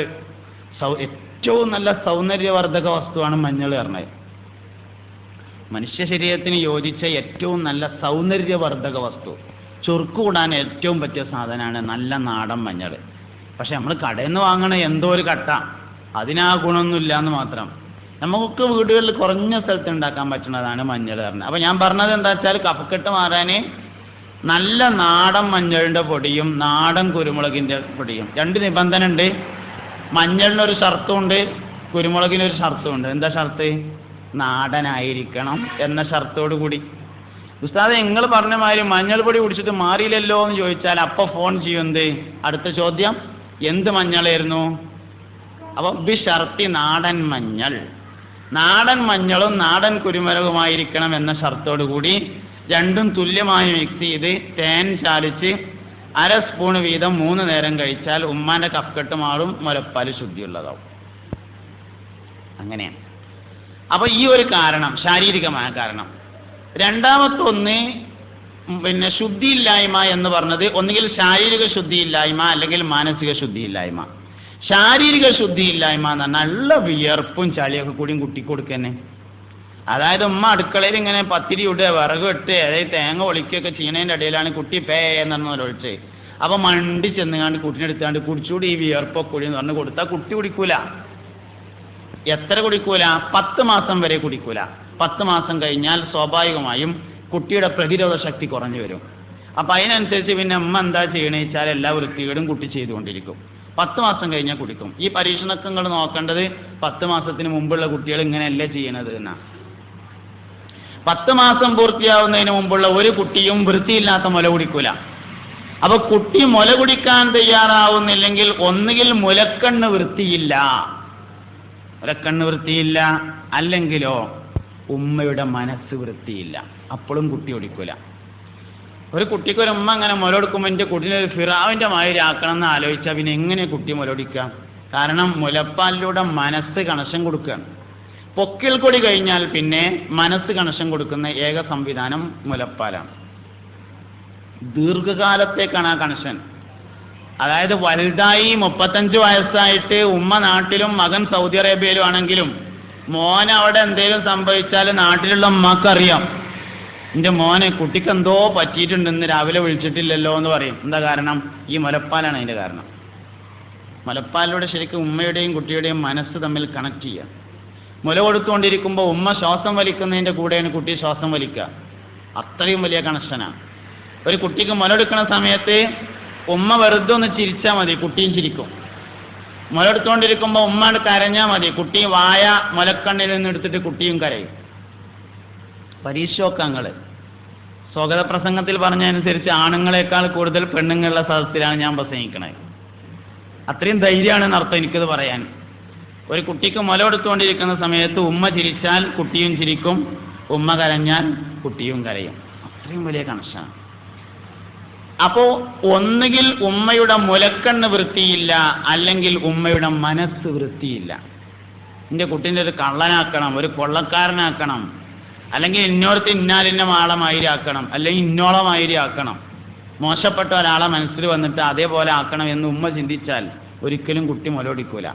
നേരെ മറിച്ച് ഉമ്മ ഇങ്ങനെ മുലകൊടുക്കുമ്പോൾ എൻ്റെ കുട്ടിയെ ഒരു ഹാഫിളാക്കണം എന്നിങ്ങനെ മനസ്സുകൊണ്ട് വിചാരിച്ചാൽ കുട്ടി ഈമ്പി കുടിക്കും. മുലകൊടിക്കുക എന്ന് പറഞ്ഞാൽ വലിയൊരു മെക്കാനിസമാണ്. ഒരു കുട്ടി മുല കുടിക്കും പോലെ ഒരു വലിയ ആൾക്ക് മുല കുടിക്കാൻ കഴിയില്ലല്ലോ. ഒരു കുട്ടി മുല കുടിക്കും പോലെ വലിയ ഒരാൾക്ക് മുല കുടിക്കാൻ പറ്റൂല. അതൊരു പ്രത്യേകമായ കുട്ടികൾക്ക് മാത്രം അറിയാവുന്ന ഒരു മെക്കാനിസമാണത്. മുലക്കണ്ണ് കുട്ടിയുടെ വായിലേക്ക് വെച്ചു കൊടുത്ത് കുട്ടി ഇങ്ങനെ തൊണ്ണുകൾ കൊണ്ട് മെല്ലെ ഒരു പ്രത്യേക സൈസിൽ അമർത്തിയാൽ മുലപ്പാൽ വന്നുകൊണ്ടിരിക്കും. അതൊരു വലിയ മനുഷ്യൻ ഒരു ഉമ്മാന്റെ അല്ലെങ്കിൽ ഒരു പെണ്ണുങ്ങളെ മുല കുടിക്കണം എന്ന് എഴുതിയിട്ട് വലിച്ച് ഈമ്പിയാൽ എങ്ങനെ ഈമ്പിയാലും കിട്ടില്ല. കുട്ടികൾക്ക് മാത്രം അറിയുന്ന ഒരു മെക്കാനിസം. അല്ലാഹു റബ്ബുൽ ഇസ്സത്ത് ഈ പ്രപഞ്ചത്തിലെ എല്ലാ ജീവികൾക്കും ആവശ്യമായ മുഴുവൻ സംവിധാനങ്ങൾ ഏർപ്പെടുത്തി. അതാണ് അല്ലാഹു റബ്ബാണ് എന്ന് പറയാൻ കാരണം. 4 കിലോമീറ്റർ അപ്പുറത്തുള്ള ഉമ്മ 4 കിലോമീറ്റർ ഇപ്പുറത്ത് തൊട്ടിലിൽ കിടന്ന് കുട്ടി ഉറങ്ങിക്കൊണ്ടിരിക്കുന്നു. ഉറങ്ങുന്ന സമയത്ത് തൊട്ടിലിൽ കിടക്കുന്ന കുട്ടി മെല്ലെ ഞെട്ടി ഉണർന്ന് ആ കുട്ടി കരയുമ്പോൾ മുലപ്പാലിന് വേണ്ടിയാണ് കുട്ടി കരയുന്നതെങ്കിൽ 4 കിലോമീറ്റർ അപ്പുറത്തുള്ള ഉമ്മാന്റെ മുലയിലേക്ക് പാലിറങ്ങി വരുന്നതാണ്. എന്റെ കാരണം കുട്ടി അള്ളാഹുവിനെയാണ് തവക്കുലാക്കിയത് എന്നതാണ് കാരണം. നമുക്ക് ആവശ്യ നേരത്തെ ഭക്ഷണം കിട്ടണില്ല. എന്തേ കാരണം? നമ്മൾ നാട്ടുകാരാണ് ഏൽപ്പിച്ചിട്ടുള്ളത്. അതാണ് കാരണം. ഒരു കുട്ടിയുടെ ഖൽബ് അള്ളാഹുവുമായി ബന്ധപ്പെട്ട് മാത്രമാണ് നിൽക്കുക എന്ന് ബഹുമാനപ്പെട്ട ഗൗസുൽ ആദം സുൽത്താൻ മുഹിയുദ്ദീൻ അബ്ദുൽ ഖാദിർ ജിലാനി ഖദ്ദസല്ലാഹു സിർറഹുൽ അസീസ് മഹാനവർകൾ രേഖപ്പെടുത്തിയിട്ടുണ്ട്. ഒരു കുട്ടി 4 മാസം തൗഹീദിന് വേണ്ടി മാത്രമാണ് കരയുക എന്ന് പുണ്യനബി സല്ലല്ലാഹു അലൈഹി വസല്ലമ തങ്ങൾ പറഞ്ഞതായി ബഹുമാനപ്പെട്ട തഅവ ഉസ്താദ് തന്റെ അൽ മവാഹിബുൽ ജലിയയിൽ പറക്കാതെ നീന്തുന്ന പഠിക്കാതെ നീന്തുന്ന ജീവികൾ എന്ന് പറഞ്ഞ അധ്യായത്തിൽ രേഖപ്പെടുത്തിയിട്ടുണ്ട്. ഒരു കുട്ടി 4 മാസം തൗഹീദിന് വേണ്ടി മാത്രമാണ് കരയാന്ന. കുട്ടികൾ നിലവിളിക്കാൻ നമ്മൾ പറയില്ലേ, ഒരു കുട്ടി ജനിച്ചു വന്ന ഉടനെ തന്നെ ആദ്യം കരയാണ് ചെയ്യുക. എന്തിനു വേണ്ടി കരയുന്നു? എന്തിനു വേണ്ടിയാ കരയുന്നത്? പല ഉത്തരം നമുക്ക് പറയാം. പുണ്യനബി പറഞ്ഞ ഉത്തരം അവൻ കരയുന്നത് തൗഹീദിന് വേണ്ടിയാണെന്നാ. 4 മാസം തൗഹീദിന് വേണ്ടി മാത്രമേ ഒരു കുട്ടി കരയുള്ളൂ. അതുകൊണ്ടാണ് ഉമ്മ അവന് തൗഹീദിന്റെ വാചകം പറഞ്ഞു കൊടുക്കുന്നത്. അതാണ് താരാട്ടിന്റെ രഹസ്യം എന്ന് പറയുന്നത്. ഉമ്മ അവന് തൗഹീദിന്റെ വാക്ക് ഇങ്ങനെ ചൊല്ലിക്കൊടുക്കും. അഫ്ളലു മാ ഖുൽതു അന വന്നബിയൂന മിൻ ഖബ്ലി ഖൗലു ലാ ഇലാഹ ഇല്ലല്ലാഹ്. ഞാനും എൻ്റെ മുൻകഴിഞ്ഞ അമ്പിയാക്കളും പറഞ്ഞതിൽ വെച്ച് ഏറ്റവും പ്രധാനപ്പെട്ട വാചകം ലാ ഇലാഹ ഇല്ലല്ലാഹ്. ജനിച്ചു വരുമ്പോൾ കേൾക്കാനുള്ള വാചകം, മരിച്ചു പോകുമ്പോൾ പറയാനുള്ള വാചകം. കേൾവിയാണ് പറച്ചിലിന്റെ അസ്ല്. കേൾക്കുന്നവൻ പറയും, കേൾക്കാത്തവൻ ആംഗ്യം കാണിക്കും. കേൾവിയാണ് പറയലിന്റെ അസ്ല് എന്ന് പറയുന്നത്. നമ്മൾ പറയാൻ വേണ്ടി ഉപയോഗിക്കുന്ന ഒരു സാധനവും അടിസ്ഥാനപരമായി പറയാനുള്ളതല്ല. നമ്മൾ സംസാരിക്കാൻ വേണ്ടി ഉപയോഗിക്കുന്ന ഒരു സാധനവും സംസാരിക്കാനുള്ളതല്ല. ഇപ്പൊ നമ്മൾ ചുണ്ട് സംസാരിക്കാനുള്ള സാധനമല്ല. ശരിക്ക് ചുണ്ട് എന്തിനുള്ളതാ? ചുണ്ട് വായടച്ചൊക്കെ ഉള്ള സാധനം. വായടച്ചൊക്കെ ഉള്ള സാധനം ചുണ്ട്. ഭംഗിക്ക് വേണ്ടിയും ഉള്ളതുമാണ് ചുണ്ട്. പല്ല് സംസാരിക്കാനുള്ളതല്ല, അത് ഭക്ഷണ സാധനം കടിക്കാനുള്ളതാണ്. നാവ് സംസാരിക്കാനുള്ളതല്ല, രുചി അറിയാനുള്ളതാണ്. രുചി അറിയാൻ 3000-ഓളം രുചികളുണ്ട് പ്രപഞ്ചത്തിൽ. അതൊക്കെ അറിയാനുള്ള സംവിധാനമാണ് നാവ്. 3000-ത്തിലധികം രുചികൾ പ്രപഞ്ചത്തിൽ നിലവിലുണ്ട്. സ്വർഗത്തിൽ 3000 അല്ല, അയിമൊന്നും വിടും. ഓരോ ഭക്ഷണത്തിനും ഓരോ ടേസ്റ്റാണ്. ഒരിക്കൽ അനുഭവിച്ച ടേസ്റ്റ് പിന്നെ അനുഭവിക്കുകയേയില്ല. അപ്പോൾ അതിനനുസരിച്ചുള്ള നാവുമാണ് സ്വർഗത്തിലുള്ളത്. ദുനിയാവിൽ 300-ലധികം ടേസ്റ്റുകളുണ്ട്, 3000-ത്തിലധികം ടേസ്റ്റ് ഉണ്ട്. എന്നാ അതറിയാനുള്ള മുഴുവൻ സംവിധാനങ്ങളും നമ്മുടെ നാവിൽ സംവിധാനിച്ചിട്ടുണ്ട്. രുചി അറിയാനുള്ളതാണ് നാവ്, അത് സംസാരിക്കാനുള്ളതല്ല. തൊണ്ട സംസാരിക്കാനുള്ളതല്ല, അത് വായു, ഭക്ഷണം, വെള്ളം എന്നിവയെ വേർതിരിച്ചു വിടാനുള്ള സംവിധാനമാണ്. എല്ലാം കൂടി ഒരുത്തോൾക്ക് പോയാൽ പറ്റില്ലല്ലോ. അപ്പം അതിനെ ജംഗ്ഷനാണ്. അങ്ങനെ നമ്മൾ സംസാരിക്കാൻ വേണ്ടി ഉപയോഗിക്കുന്ന ഒരു സാധനം, ആമാശയം ഉപയോഗിക്കേണ്ടി നമ്മൾ സംസാരിക്കാൻ വേണ്ടിയിട്ട്. ആമാശയം അതെങ്ങനെ? നമ്മളിങ്ങനെ വലിച്ച് ആമാശയത്തിൽ വയറിൽ സ്റ്റോർ ചെയ്ത് വെച്ച വായു ഉപയോഗിച്ചാണ് സംസാരിക്കുന്നത്. ആ വായു ഇങ്ങനെ പറഞ്ഞു പിന്നെ വായു ആമാശയത്തിൽ കഴിയുമ്പോൾ വർത്താനം നിൽക്കും, നിർത്തിയിട്ട് അങ്ങനെ വലിക്കും, എന്നിട്ടാ പിന്നെ വായിക്ക് പറയണേ. അപ്പോൾ ആമാശയവും സംസാരത്തിൽ പങ്കുചേരുന്നു. എന്നാൽ ആമാശയം സംസാരിക്കാനുള്ളതാണ് അല്ല. ഈ സാധനമൊന്നും സംസാരിക്കാനുള്ളതല്ല. അതുകൊണ്ടാണ് അവന് സംസാരം പഠിപ്പിച്ചു എന്ന് പറയാൻ കാരണം. എങ്ങനെ സംസാരം പഠിപ്പിച്ചത്? നമ്മൾ സംസാരം പഠിപ്പിച്ചത് കേട്ടുകൊണ്ടാണ്. കേട്ടിട്ട് സംസാരം പഠിച്ചു. അതുകൊണ്ട് മനുഷ്യന് അല്ലാഹു തആല നൽകിയ നിയമത്തുകൾ പറയുമ്പോൾ ആദ്യം കേൾവിയെ കുറിച്ച് പറഞ്ഞു. ലഖദ് ഖലഖനൽ ഇൻസാന മിൻ നുത്ഫത്തിൻ അംശാജിൻ നബ്തലി ഫജഅൽനാഹു സമീഅൻ ബസീറാ. തീർച്ചയായും മനുഷ്യനെ നാം സൃഷ്ടിച്ചിരിക്കുന്നു മിൻ നുത്ഫത്തിൻ അംശാജിൻ കലർത്തപ്പെട്ട ഇന്ദ്രിയത്തിൽ നിന്ന് നബ്തലീഹി നാം അവനെ പരീക്ഷിക്കാൻ വേണ്ടി ഫജഅൽനാഹു അങ്ങനെ നാം അവനെ ആക്കി സമീഅൻ കേൾവിയുള്ളവനാക്കി ബസീറൻ കാഴ്ചയുള്ളവനുമാക്കി. കേൾവിയുള്ളവനും കാഴ്ചയുള്ളവനാക്കി. അപ്പൊ ആദ്യം കേൾവിയാണ്, രണ്ടാമത് കാഴ്ചയാണ്. ഏത് മനുഷ്യനോ ആദ്യം കേൾവിയാണ്, രണ്ടാമത് കാഴ്ചയാണ്. നമ്മൾ ദുനിയാവിലേക്ക് വരുന്ന സമയത്ത് കാണാതെയും കേൾക്കാതെയുമാണ് വരുന്നത്. ചെവി അടച്ചു വെച്ചുകൊണ്ടാണ് വരുന്നത്, കണ്ണടച്ചിട്ടാണ് വരുന്നത്. എല്ലാ ജീവികളും അങ്ങനെ തന്നെയാണ്. ചെവി തുറക്കുന്നത് ആദ്യം കേൾക്കുന്ന ശബ്ദത്തിന്റെ അടിസ്ഥാനത്തിലാണ്. കണ്ണ് കുറെ കഴിഞ്ഞേ തുറക്കുള്ളൂ. ചെറിയ കുട്ടികളെ നിങ്ങൾ നോക്കിയാൽ അറിയാം, അവര് നമ്മളെ നോക്കൂലല്ലോ. അവർ നമ്മളെ നോക്കൂല. അവര് ഒന്നുകിൽ വെള്ള നിറം കണ്ടാൽ നോക്കും, ലൈറ്റ് കണ്ടാൽ നോക്കും. അത് മലക്കുകളുടെ ലോകവുമായി അവർക്കുള്ള ബന്ധത്തെ സൂചിപ്പിക്കുന്നതാണ്. ദുന്യാവിലേക്ക് നോക്കുന്നില്ല. പിന്നെ കുറേ കഴിഞ്ഞ് ദിവസങ്ങളോളം കഴിഞ്ഞാണ് ഉമ്മാനെ നോക്കുക ആദ്യമായിട്ട്, പിന്നെ ഉപ്പാനെ നോക്കുക. അങ്ങനെ അങ്ങനെ നോക്കി നോക്കി മെല്ലെ മെല്ലെ നോക്കി തുടങ്ങും. അതിൻ്റെ മുമ്പ് കേൾവി ആരംഭിക്കും. അപ്പോൾ ദുനിയാവിൽ ആദ്യം ആരംഭിക്കുന്നത് കേൾവിയാണ്. അതുകൊണ്ട് കേൾവിയെ ആദ്യം പറഞ്ഞു. മാത്രമല്ല ഇൽമിന്റെ ഒന്നാമത്തെ വഴിയും കേൾവിയാണ്. ഇൽമിന്റെ ഒന്നാമത്തെ വഴി കേൾവിയാണ്. ഇപ്പൊ ഈ ചുമരിന്റെ അപ്പുറത്തുനിന്ന് ഒരാൾ എന്തെങ്കിലും ഒരു കാര്യം പറഞ്ഞാൽ നമുക്ക് കേൾക്കാം, പക്ഷെ കാണാൻ പറ്റൂല. കണ്ടിട്ടും ഒരാൾ വിശ്വസിച്ചില്ലെങ്കിൽ അവനാണ് ഏറ്റവും വലിയ അക്രമിയും. അതുകൊണ്ട് അല്ലാഹു റബ്ബുൽ ഇസ്സത്ത് നമ്മുടെ ശരീരത്തിൽ വെച്ചിട്ടുള്ള ഒന്നാമത്തെ പരീക്ഷണാവയവം ചോദ്യപേപ്പർ. അള്ളാഹു നമ്മുടെ ശരീരത്തിൽ 2 ചോദ്യപേപ്പർ വെച്ചിട്ടാണ് ഇങ്ങോട്ട് അയച്ചത്. ലഖദ് ഖലഖനൽ ഇൻസാന മിൻ നുത്ഫത്തിൻ അംശാജിൻ നബ്തലിഹി. പരീക്ഷ നടത്താൻ വേണ്ടിയിട്ടാണ് പറഞ്ഞയച്ചത്. ഫജഅൽനാഹു പരീക്ഷയ്ക്ക് വേണ്ടിയാണ് അവനെ നാം ആക്കിയത്. സമീഅൻ കേൾവിയുള്ളവനും ബസീറൻ കാഴ്ചയുള്ളവനും. അപ്പൊ 2 ചോദ്യപേപ്പർ നമ്മളെ മേത്ത് വെച്ചിട്ടാണ് അള്ളാഹു ഇങ്ങോട്ട് പറഞ്ഞയച്ചത്. ഒന്ന് കേൾവി എന്ന പേപ്പറും 2 കാഴ്ച എന്ന പേപ്പറും. കേൾക്കുന്നതാണ് സംസാരിക്കുന്നത്. കേൾക്കുന്നത് വായ കൊണ്ട് സംസാരിക്കും, കാണുന്നത് കൈ കൊണ്ട് സംസാരിക്കും. അങ്ങനെയാണ്. നല്ലോണം ശ്രദ്ധിച്ചു നോക്കി നിങ്ങൾ. കേൾക്കുന്നത്, അതായത് സംസാരശേഷി ഇല്ലാത്ത കുട്ടികൾ നമ്മൾ പറയും, അവർക്ക് ശരിക്കും ഇല്ലാത്ത ഏതാണ്? കാഴ്ച, കേൾവി ശേഷിയാണ് ഇല്ലാത്തത്. മുണ്ടാൻ വയ്യാത്ത കുട്ടികൾ നമ്മൾ പറയല്ലോ. മുണ്ടാൻ വയ്യാത്ത കുട്ടികൾക്ക് അപൂർവം ചില കുട്ടികൾക്ക് നാവിന് പ്രശ്നം ഉണ്ടായിരിക്കാം. പക്ഷേ ജന്മന സംസാരശേഷിയില്ലാത്ത കുട്ടികളുടെ പ്രശ്നം കേൾവിയാണ്. അവൾ കേട്ടില്ല, അതുകൊണ്ട് സംസാരിച്ചില്ല എന്നതാണ്. നമ്മൾ സംസാരിക്കുന്നത് കേട്ടത് കൊണ്ടാണ്, അല്ലെങ്കിൽ നമ്മളും സംസാരിക്കൂല. ചെവി കൊണ്ട് കേൾക്കുന്നവർ വായ കൊണ്ട് സംസാരിക്കുന്നു. ചെവി കൊണ്ട് കേൾക്കാത്തവർ കണ്ണുകൊണ്ട് കേൾക്കും. കണ്ണുകൊണ്ട് കേൾക്കും, അപ്പോൾ കൈ കൊണ്ട് സംസാരിക്കും. ഇനി കണ്ണുകൊണ്ട് കേൾക്കുന്ന ഒരു ദിവസം വരാണ്ട്. ഹിസാബിനെ കുറിച്ച് പറഞ്ഞുകൊടുത്ത് കാഴ്ചയാണ് പറഞ്ഞിട്ടുള്ളത്. ഹിസാബിനെ പറ്റി പറഞ്ഞുകൊടുത്ത് കാഴ്ചയാണ് പറഞ്ഞത്. وَمَن يَعْمَلْ مِثْقَالَ ذَرَّةٍ خَيْرًا يَرَهُ وَمَن يَعْمَلْ مِثْقَالَ ذَرَّةٍ شَرًّا يَرَهُ. അന്ന് اليوم نختم على أفواههم وتكلمنا أيديهم وتشهد أرجلهم بما كانوا يكسبون.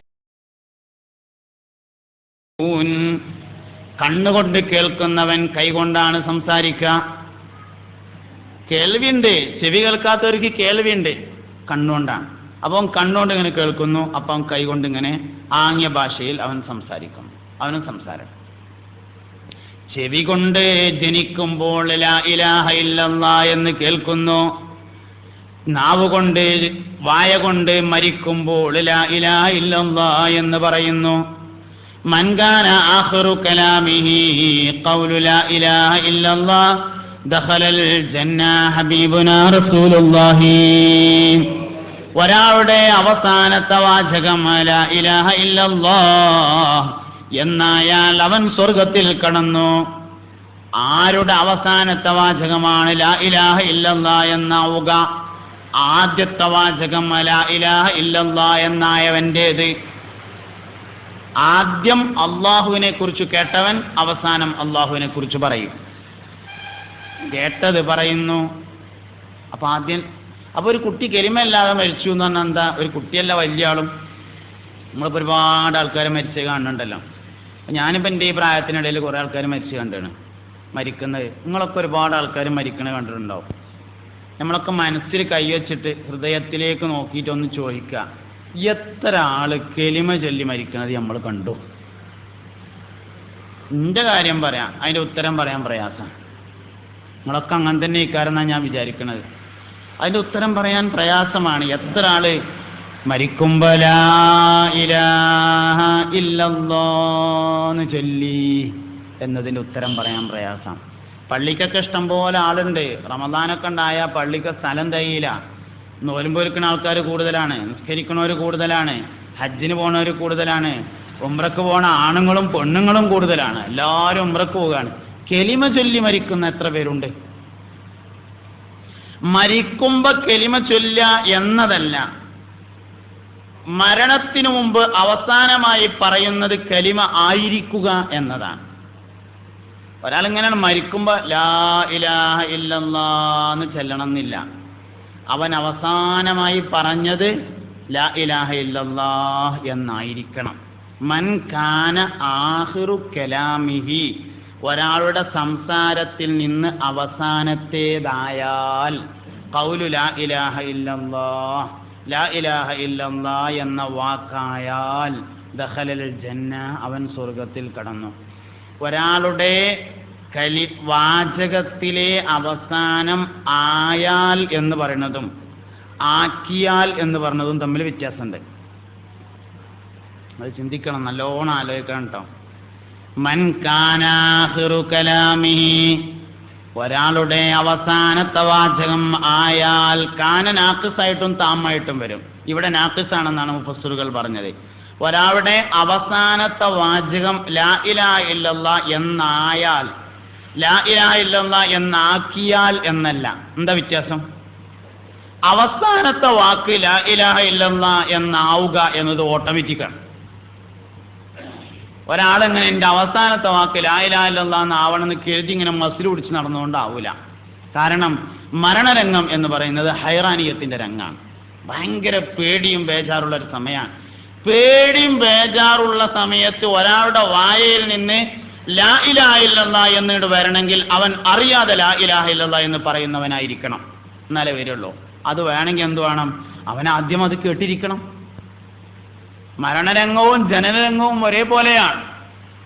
നമ്മുടെ തലയുടെ മുകൾ ഭാഗത്തുള്ള മൂർധാവ്, ഈ മൂർധാവിലൂടെ 4 മാസം തികയുന്ന സമയത്ത് ഹൃദയത്തിലേക്ക് പ്രത്യേകമായ ഒരു സാധനം നിക്ഷേപിക്കുന്നതാണ് റൂഹ് എന്ന് പറയുന്നത്. കുട്ടികളെ തലമങ്ങനെ നോക്കിയാൽ ഇവിടെ അങ്ങനെ ചാടുന്ന കാണാം. പതപ്പ് എന്ന് പറയും, അല്ലെങ്കിൽ മൂർധാവ് എന്ന് പറയും. ആ സ്ഥലത്ത് കൂടിയാണ് റൂഹ് വന്നത്. മരിക്കണ സമയത്തും അതേപോലെ ചാടുക സാധനം. ആയിക്കൂടെ തന്നെയാണ് സാധനം പോണത്. മരണരംഗവും ജനനരംഗവും ഒരേപോലെയാണ്. ജനിക്കുമ്പോൾ എന്ത് നടന്നു അത് തന്നെയാണ് മരിക്കുമ്പോൾ നടക്കുന്നത്. ആക്ഷേപിക്കാൻ നിർവാഹമല്ല. ജനിക്കുമ്പോൾ എല്ലാവരും ആശുപത്രിയിലാണ്, അതുകൊണ്ട് മരിക്കുമ്പോഴും എല്ലാവരും ആശുപത്രിയിലാവുന്നു. നമുക്ക് ആശുപത്രി കൊണ്ടുപോകണമെന്ന് പറയാൻ നിർവാഹമല്ല. ഒരു ലാ ഇലാഹ ഇല്ലല്ലാഹ് അല്ലെങ്കിൽ ഒരു അല്ലാഹു അക്ബർ, ഒരു ബാങ്ക് നമ്മളെ കുട്ടികൾ കേട്ടിട്ട് ജനിച്ചു വരുന്ന ഒരു സാഹചര്യം എങ്ങനെ ഉണ്ടാക്കാൻ പറ്റും എന്നതിനെ കുറിച്ച് എല്ലാവരും ആലോചിക്കേണ്ടതാണ്. മുസ്ലിങ്ങൾക്ക് ഒരുപാട് ഹോസ്പിറ്റലുകളുണ്ടെന്ന്. മുസ്ലിങ്ങൾക്ക് ഒരുപാട് ഹോസ്പിറ്റലുകളുണ്ട്. ഏതെങ്കിലും ഒരാള്, ഏതെങ്കിലും ഒരു പൈസക്കാരൻ ഒരു ജനിക്കുമ്പോൾ വാങ്ങിക്കൊടുക്കുന്ന ഒരു ആശുപത്രി ഉണ്ടാക്കട്ടെ എന്ന് ആഗ്രഹിച്ചെങ്കിൽ എത്ര നന്നായിരുന്നു എന്ന് പലപ്പോഴും ഞാൻ കൊതിച്ചു പോയിട്ടുണ്ട്. ലാഭമൊക്കെ അതിനുണ്ടാവും, ലാഭമില്ലാതിരിക്കൊന്നുമില്ല. ജനിക്കുമ്പോൾ വാങ്ങിക്കൊടുക്കുന്ന ഒരു ആശുപത്രി ഉണ്ട് എന്ന് പറഞ്ഞാൽ എല്ലാവരും അങ്ങോട്ടേ പോവുള്ളൂ. ലാഭമില്ലാത്ത പരിപാടിയൊന്നുമല്ല. പക്ഷെ ആരും അതിന് മെനക്കുന്നതായി കാണാനില്ല. ഡോക്ടറായാൽ പിന്നെ അതൊക്കെ ഒരു കുറവാണ് എന്നുള്ളിടത്ത് പല ഡോക്ടർമാരും എത്തിച്ചേരുന്നു. ബാങ്ക് കൊടുക്കുക എന്ന് പറഞ്ഞത് ഹൈദ് നിഫാസുള്ള സ്ത്രീകൾക്ക് വരെ പറ്റും. പ്രസവിച്ച് കിടക്കണ ആ പെണ്ണിന് തന്നെ വേണമെങ്കിൽ കൊടുക്കാം. ഇങ്ങോട്ട് കാട്ടിക്കാണ് എൻ്റെ കുട്ടീനെ തന്നെയാണ് കൊടുക്കാണ്ട് ഓക്ക് തന്നെ കൊടുക്കാവുന്നതാണ്. അവൾക്ക് തന്നെ ബാങ്ക് കൊടുക്കാം, അതിന് വേറെ ആൾ ആവശ്യമില്ല. ചവച്ചു കൊടുക്കുന്നിടത്ത് സ്വാലിഹായ മനുഷ്യനായിരിക്കണം എന്ന് പറഞ്ഞിട്ടുണ്ട്. ബാങ്ക് കൊടുക്കുന്നിടത്ത് സ്വാലിഹായ മനുഷ്യൻ എന്ന് പറഞ്ഞിട്ടില്ല. മൻ ഉലിദ ലഹു മൗലൂദുൻ ഫഅذന ഫീ ഉദ്നിഹിൽ യുംനാ വഅഖാമ ഫീ ഉദ്നിഹിൽ യുസ്റാ ലം യദുർറഹു ഉമ്മുസ് സിബിയാൻ. ഹബീബുനാ റസൂലുള്ളാഹി മൻ ഉലിദ ലഹു മൗലൂദുൻ, ഒരാൾക്കൊരു കുട്ടി ജനിച്ചു, ഫഅذന ഫീ ഉദ്നിഹിൽ യുംനാ, വലത്തെ ചെവിയിൽ ബാങ്ക് കൊടുത്താൽ, വഅഖാമ ഫീ ഉദ്നിഹിൽ യുസ്റാ, ഇടത്തെ ചെവിയിൽ ഇഖാമത്ത് കൊടുത്താൽ, ലം യദുർറഹു ഉമ്മുസ് സിബിയാൻ, ഉമ്മുസ് സിബിയാൻ ആ കുട്ടിയെ ബുദ്ധിമുട്ടിക്കുകയില്ല എന്ന് ഹബീബുനാ ത്വാഹ റസൂലുള്ളാഹി സല്ലല്ലാഹു അലൈഹി വസല്ലമ തങ്ങൾ പഠിപ്പിച്ചു. എല്ലാ കുട്ടികളെയും ജനിച്ച ഉടനെ കുട്ടികളെ ICU കൊണ്ടുപോകണം. നിങ്ങൾ ശ്രദ്ധിച്ചോ? അത് ആശുപത്രിയിലാണ് പോയി നോക്കിയാൽ ജനിച്ച ഉടനെ എല്ലാ കുട്ടികളെയും കുട്ടികളെ ICU കൊണ്ടുപോകണത്. എന്തേന്ന് ചോദിച്ചാൽ ചെറിയൊരു കുട്ടികളെ ദണ്ണത്തിന്റെ അസുഖം കാണാണ്ട്, ചെറിയ പ്രശ്നം കാണാണ്ട് അറിയാം. ആ കുട്ടികളെ ദണ്ണം എന്ന് പറഞ്ഞതാണ് ഉമ്മുസ് സിബിയാൻ എന്ന് പറയുന്നത്. ആ കുട്ടികളെ ദണ്ണം എന്ന് പറഞ്ഞതാണ് ഉമ്മുസ് സിബിയാൻ എന്ന് പറയുന്നത്. ജനിക്കുമ്പോൾ വാങ്കും ഇഖാമത്തും കൊടുത്താൽ ഉമ്മുസ് സിബിയാൻ ബാധിക്കൂല എന്ന് ഹബീബുനാ റസൂലുള്ളാഹി സല്ലല്ലാഹു അലൈഹി വസല്ലം. അതിനാരും സഹായം വേണ്ട, ആ പ്രസവിച്ച ഉമ്മാക്ക് തന്നെ ചെയ്യാവുന്നതാണ്. വേറെ ആരുടെയും സഹായം അതിന് ആവശ്യമില്ല. ചെറിയൊരു മനസ്സാന്നിധ്യം മാത്രമാണ് അതിന് ആവശ്യമുള്ളത്. സംഗതി വേദന ഉണ്ടാവും, പ്രയാസമാവും, ബേജാറാവും, ഒക്കെയാണ്. അങ്ങനെയൊക്കെ ആയാലും എന്തെന്നെ ആയാലും എൻ്റെ കുട്ടിക്ക് വാങ്ങിക്കാമത്തും കൊടുക്കണമെന്ന് ഒരു ഉമ്മാൻ്റെ മനസ്സിലുണ്ടെങ്കിൽ പ്രസവിച്ച ഉടനെ കുട്ടീനോട് ചോദിക്കാവുന്നതാണ്, അപ്പം തന്നെ കൊടുക്കാവുന്നതാണ്. അതിന് ആരും കാത്തിക്കേണ്ട ആവശ്യമില്ല.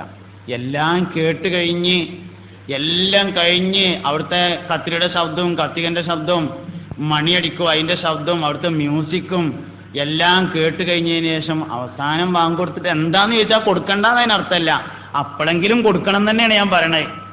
ഒക്കെ കഴിഞ്ഞിട്ട് അവസാനം പുറത്തേക്ക് തരുമ്പോഴേ നമ്മൾ കൊടുക്കാൻ പറ്റുകയുള്ളൂ വെച്ചാൽ അപ്പോഴെങ്കിലും കൊടുക്കണം, കൊടുക്കണ്ടെന്ന് ഞാൻ പറയണില്ല. പക്ഷേ കൊടുക്കേണ്ടിയിരുന്നത് പ്രസവിക്കപ്പെട്ട ഉടനെയാണ്. പ്രസവിക്കപ്പെട്ട അപ്പൊ ആദ്യം ലാ ഇലാഹ ഇല്ലല്ലാഹ് കേട്ടുകൊണ്ടുവരുന്നു, അവസാനം ലാ ഇലാഹ ഇല്ലല്ലാഹ് പറഞ്ഞുകൊണ്ട് പോകുന്നു, കേൾക്കുന്നു, പറയുന്നു, കാണുന്നു, ആംഗ്യം കാണിക്കുന്നു. ഇങ്ങനെയാണ് മനുഷ്യന്റെ സിസ്റ്റം ഉള്ളത്. അപ്പൊ ആ സിസ്റ്റത്തിനനുസരിച്ച് തന്നെ പോവാം. ഒരു ഉമ്മ കുട്ടിക്ക് നൽകുന്ന ഏറ്റവും വലിയ നിഅമത്ത് മുല കൊടുക്കലാണ്. ഏറ്റവും വലിയ നിഅമത്ത് മുല കൊടുക്കലാണ്. ബഹുമാനപ്പെട്ട ഇമാം ഷാഫി റളിയല്ലാഹു അൻഹുവിന്റെ അധ്യാപനം, എന്റെ ഉമ്മ എനിക്ക് ശുദ്ധിയില്ലാതെ മുല തന്നില്ല. ശുദ്ധിയില്ലാതെ എന്നത് ചിലപ്പോൾ നമ്മളമ്മമാർക്ക് പറ്റിക്കൊള്ളുന്നില്ല. കാരണം നിഫാസുള്ള സമയത്ത് ശുദ്ധിയാവാൻ കഴിയില്ല. പക്ഷേ വൃത്തിയാവാമല്ലോ, വൃത്തിയാവാനൊരു കുഴപ്പമില്ലല്ലോ. യാതൊരു കാരണവശാലും വിയർപ്പോടുകൂടെയോ അല്ലെങ്കിൽ ക്ഷീണിച്ച സമയത്തോ കുട്ടികൾക്ക് ഉമ്മമാർ മുല കൊടുക്കാൻ പാടില്ല. ഉറങ്ങുന്ന സമയത്തൊരിക്കലും മുല കൊടുക്കരുതേ. കുട്ടികൾക്ക് മറവി രോഗമുണ്ടാകുന്നതിൻ്റെ കാരണം, കുട്ടിക്ക് അശ്രദ്ധ എന്ന രോഗമുണ്ടാകുന്നതിൻ്റെ കാരണം, മദ്രസയിലും സ്കൂളുകളിലും അധ്യാപകർ പഠിപ്പിക്കുമ്പോൾ ശ്രദ്ധിക്കാൻ കഴിയാതിരിക്കുന്നതിൻ്റെ കാരണം ഗഫലത്തിൽ മുല കൊടുക്കുന്നതാണ്, അശ്രദ്ധയിൽ മുല കൊടുക്കുന്നതാണ്. ഒരു ഉമ്മായുടെ ഏറ്റവും വലിയ അശ്രദ്ധ എന്ന് പറയുന്നത് ഉറക്കമാണ്. അതുകൊണ്ട് യാതൊരു കാരണവശാലും ഉമ്മ ഉറങ്ങിക്കൊണ്ട് കുട്ടിക്ക് മുല കൊടുക്കാൻ പാടില്ല. ഗഫലത്ത് കുട്ടിയിലേക്ക് പകരും. ഉറങ്ങാന്ന് പറഞ്ഞാൽ ഗഫലത്താണ്, അശ്രദ്ധയാണ്. ആ അശ്രദ്ധയിൽ കുട്ടി നിലവിളിക്കാതിരിക്കാൻ വേണ്ടി മുലക്കണ്ണ് കുട്ടിയുടെ തൊള്ളയിൽ വെച്ചു കൊടുത്തുകൊണ്ട് ഉമ്മ ഇങ്ങനെ ഉറങ്ങും. എത്ര സമയം കുടിക്കുന്നു അത്രയും സമയം ഉമ്മയിൽ നിന്ന് അശ്രദ്ധയാണ് കുട്ടി വാങ്ങിക്കൊണ്ടിരിക്കുന്നത്. ആ കുട്ടി പിന്നെ ക്ലാസ്സിൽ വന്നിരുന്ന് ഉറങ്ങിയിട്ട് പിന്നെ അവനെ ആക്ഷേപിച്ചിട്ട് എന്താ കാര്യം? എത്ര വലിയ ക്ലാസ് ആണെങ്കിലും ഉറങ്ങും. അവന് ശ്രദ്ധിക്കാൻ കഴിയില്ല, കാരണം അവന് മുല കൊടുത്തത് ഗഫലത്തിലാണ്. ആരോ വർത്താനം പറയണ്ടോ? വർത്താനം പറയണത് കുട്ടികളാണെങ്കിൽ കുഴപ്പമില്ല, വലിയവരാണെങ്കിൽ അവിടെ ഇരുന്നോളി പോണ്ട. വലിയവരാണെങ്കിൽ പ്രശ്നമാണ്. പോയി നോക്കിയിട്ട് ആരാന്ന് കണ്ടാൽ പിന്നെ നമ്മൾ പ്രശ്നമല്ലേ, അതുകൊണ്ട് പറഞ്ഞാൽ മതി. വർത്താനം പറഞ്ഞത് കുട്ടികൾക്കാണെങ്കിൽ അഫുണ്ട്. കാരണം കുട്ടികൾക്ക് അങ്ങനെ സ്വാതന്ത്ര്യം അള്ളാഹു തആല കൊടുത്തിട്ടുണ്ട്. പിന്നെ നമ്മളെ വെറുതെ മുടക്കണ്ടല്ലോ, കുട്ടികൾ പറഞ്ഞോട്ടെ. പക്ഷെ വലിയോരാണ് പറഞ്ഞതെങ്കിൽ ഓലപ്പം എന്താ വേണ്ടതെന്നാ, ഒന്നും ചെയ്യാൻ നിർവാഹമില്ല, അന്യ നാട്ടിൽ നിന്ന് വന്നതല്ലേ, ഞാൻ ഇവിടുത്തേരനാണെങ്കിൽ എന്തേലുമൊക്കെ കല്യാണത്തിന് വരൂല എന്നേലും പറഞ്ഞു നോക്കായിരുന്നു. ഇതിപ്പോൾ അതും പറയാൻ നിർവാഹമില്ല, അതുകൊണ്ട് വലിയൊരു വർത്താനം പറയരുത്. കുട്ടികൾ പറഞ്ഞാൽ യാതൊരു കുഴപ്പമില്ല.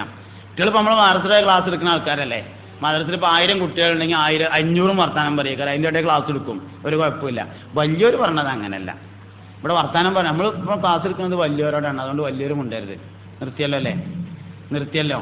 അതുകൊണ്ടൊരു യാനബി അല്ല, യാനബി സലാം അലൈക്കും, യാ റസൂൽ സലാം അലൈക്കും, യാ ഹബീബ് സലാം അലൈക്കും, സലവാത്തുല്ലാഹ്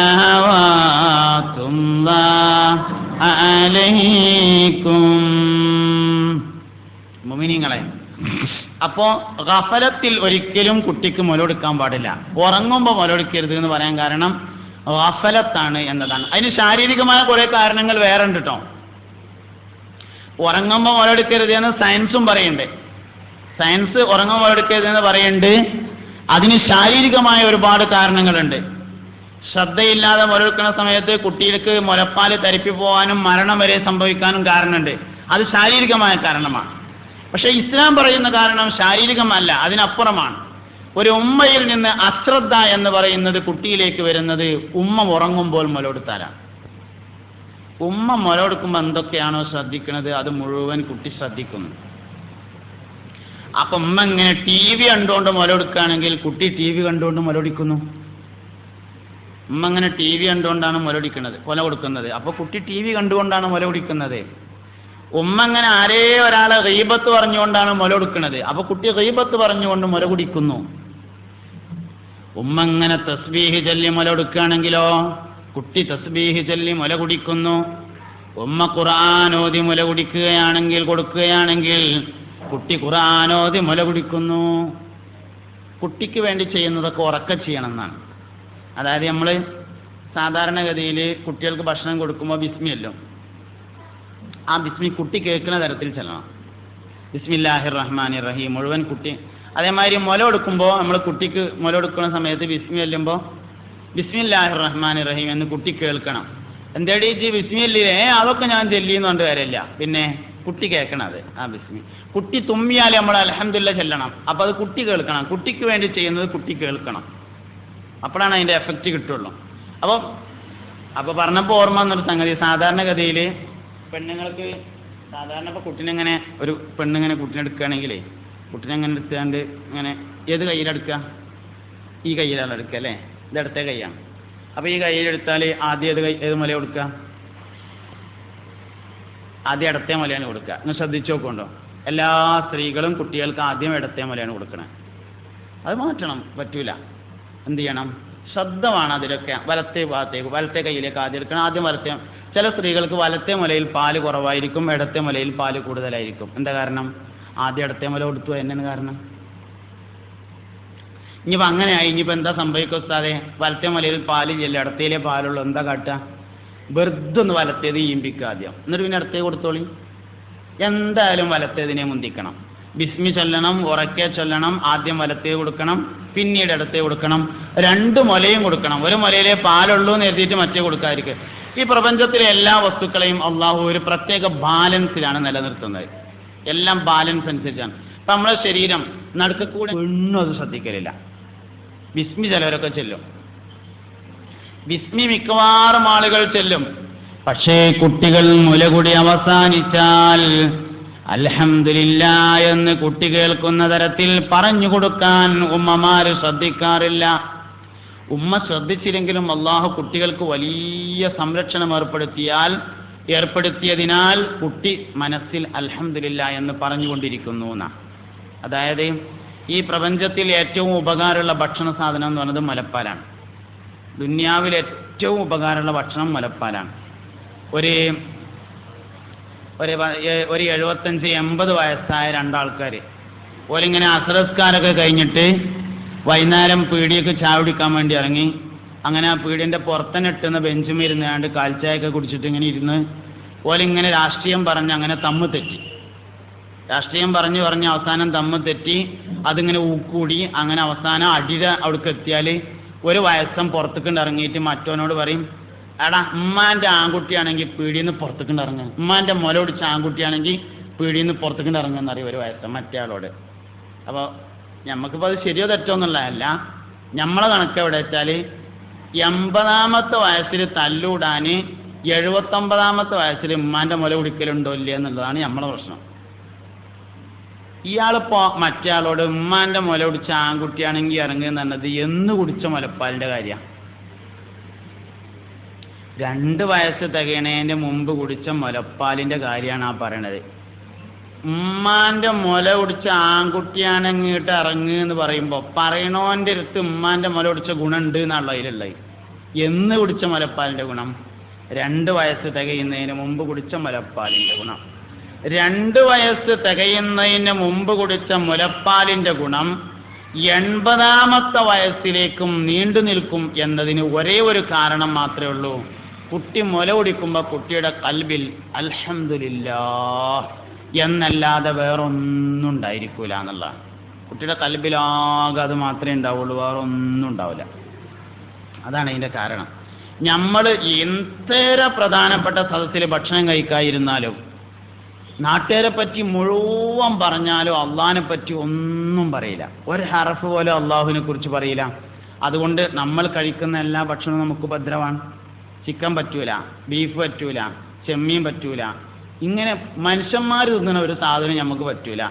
പിന്നെ നമുക്ക് പാകം പറ്റണേ ഇപ്പം എന്തുള്ളൂ വെച്ചാൽ നാക്കാലികൾ തിന്നണമൊക്കെ പറ്റും, എലിയും പുല്ലും ഒക്കെ വേണ്ടാന്നല്ല ഞാൻ പറഞ്ഞത്. മനുഷ്യന്മാർക്ക് പറഞ്ഞൊന്നും നമുക്ക് പറ്റൂലല്ലോ, ഇലയൊക്കെയാണ് പറ്റുക, പുല്ല് പിന്നെ അതേമാതിരിയുള്ള സാധനങ്ങളൊക്കെ ഇഷ്ടം പോലെ തിന്നാൻ പറ്റും. ഇതായി നമ്മളെ അവസ്ഥ. എന്തേ കാരണം ഭക്ഷണം കഴിക്കുമ്പോൾ അള്ളാഹിനെ പറ്റിയൊരു ഹർഫും ഇല്ല എന്നുള്ളതിനെ വേറുള്ളവരെ പറ്റിയൊക്കെ പറയും. എന്നാൽ കുട്ടികൾക്ക് യാതൊരു കുഴപ്പമില്ല. എന്തേ കാരണം? അള്ളാഹ് എന്നല്ലാതെ വേറൊന്നും ഒരാലയിക്കൂല. അള്ളാഹുവിനെയാണ് അവർ ഏൽപ്പിച്ചത്. അള്ളാഹുവിനെ ഏൽപ്പിച്ചത് കൊണ്ട് തന്നെ ഒരു കുട്ടി മുല കുടിക്കണമെന്ന് ആഗ്രഹിക്കുമ്പോഴേക്ക് കുട്ടിയുടെ ഉമ്മാന്റെ മുലയിലേക്ക് പാലിറങ്ങും. ഒരു കുട്ടി കരയുമ്പോൾ ഉമ്മയുടെ മുലയിലേക്ക് പാലിറങ്ങി വരുന്നില്ല എങ്കിൽ ആ കുട്ടി അപ്പോൾ കരഞ്ഞത് മുല കുടിക്കാനല്ല, 100% ഉറപ്പാണ്. ഇനെന്തിനായിരിക്കും? ഒന്നെങ്കിൽ വയറുവേദന അല്ലെങ്കിൽ ചെവിവേദന.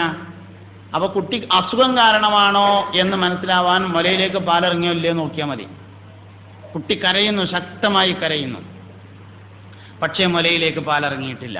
ഉമ്മക്ക് പാലുള്ള ആൾ തന്നെയാണ്, പക്ഷെ മുലയിലേക്ക് പാലിറങ്ങിയിട്ടില്ല.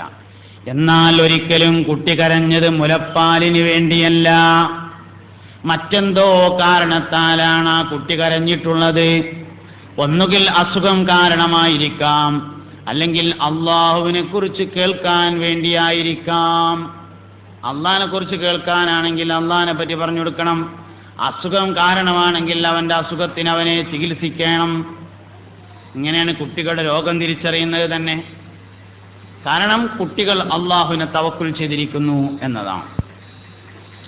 ആദം നബി അലൈഹിസ്സലാം, സയ്യിദുനാ അബുൽ ബശർ ആദം നബി അലൈഹിസ്സലാം സ്വർഗത്തിൽ വെച്ച് വിലക്കപ്പെട്ട കനി പറിക്കാനുണ്ടായ കാരണം മറവിയാണെന്ന് ഖുർആൻ പറഞ്ഞു. എന്നാൽ മറവി രോഗത്തിന് അള്ളാഹു 2 പരിഹാരങ്ങളാണ് ചെയ്തിട്ടുള്ളത്. 2 പരിഹാരം ചെയ്തു. ഒന്ന്, ആദം നബി അലൈഹിസ്സലാം ഇങ്ങനെ ദുആ ചെയ്തു, റബ്ബനാ വലംനാ അൻഫുസനാ വഇൻ ലം തഗ്ഫിർ ലനാ വതർഹംനാ ലനകൂനന്ന മിനൽ ഖാസിരീൻ. റബ്ബനാ, ഞങ്ങളുടെ റബ്ബേ, വലംനാ, ഞങ്ങൾ ആക്രമിച്ചിരിക്കുന്നു, അൻഫുസന, ഞങ്ങളുടെ മനസ്സുകളെ, ശരീരങ്ങളെ എന്നും പറയാം, ഖൽബുകളെ എന്നും പറയാം. ഫഇല്ലം തഗ്ഫിർ ലനാ, നീ ഞങ്ങൾക്ക് പുറത്തു തന്നില്ലെങ്കിൽ, വതർഹംനാ, നീ ഞങ്ങളോട് വാത്സല്യം ചെയ്തിട്ടില്ലെങ്കിൽ, ലനകൂനന്ന മിനൽ ഖാസിരീൻ, ഞങ്ങൾ ഏറ്റവും കൂടുതൽ പരാജയപ്പെട്ടവരായി പോകും റബ്ബേ. റബ്ബന, ഞങ്ങളുടെ റബ്ബേ, വലംന, ഞങ്ങൾ ആക്രമിച്ചു എന്നുള്ളിടത്ത് ആദം നബി അലൈഹിസ്സലാം എന്തിനാണ് ഞങ്ങൾ എന്ന് പറയാൻ കാരണം? ആദം നബി ഒരാളല്ലേ ഉള്ളൂ എന്ന ചോദ്യത്തിന്റെ ഉത്തരത്തിൽ മുഫസ്സിറുകൾ ത്വബീബുകൾ രേഖപ്പെടുത്തിയത് കാണാം. മക്കളെ കൂടി അതിൽ പങ്കുചേർത്തതാണ്. വാപ്പാന്റെ മറവി മക്കളെ ബാധിക്കുന്നതാണ്. വാപ്പാന്റെ മറവി മക്കളെ ബാധിക്കും. പ്രപഞ്ചത്തിലെ, ദുനിയാവിലെ, ഭൂമിയിൽ മനുഷ്യർക്കിടയിലുണ്ടായ ആദ്യത്തെ അസുഖം അസൂയാണ്. മനുഷ്യകുലത്തിനിടയിലെ ആദ്യത്തെ അസുഖം മറവിയാണ് ആദം നബിക്ക്.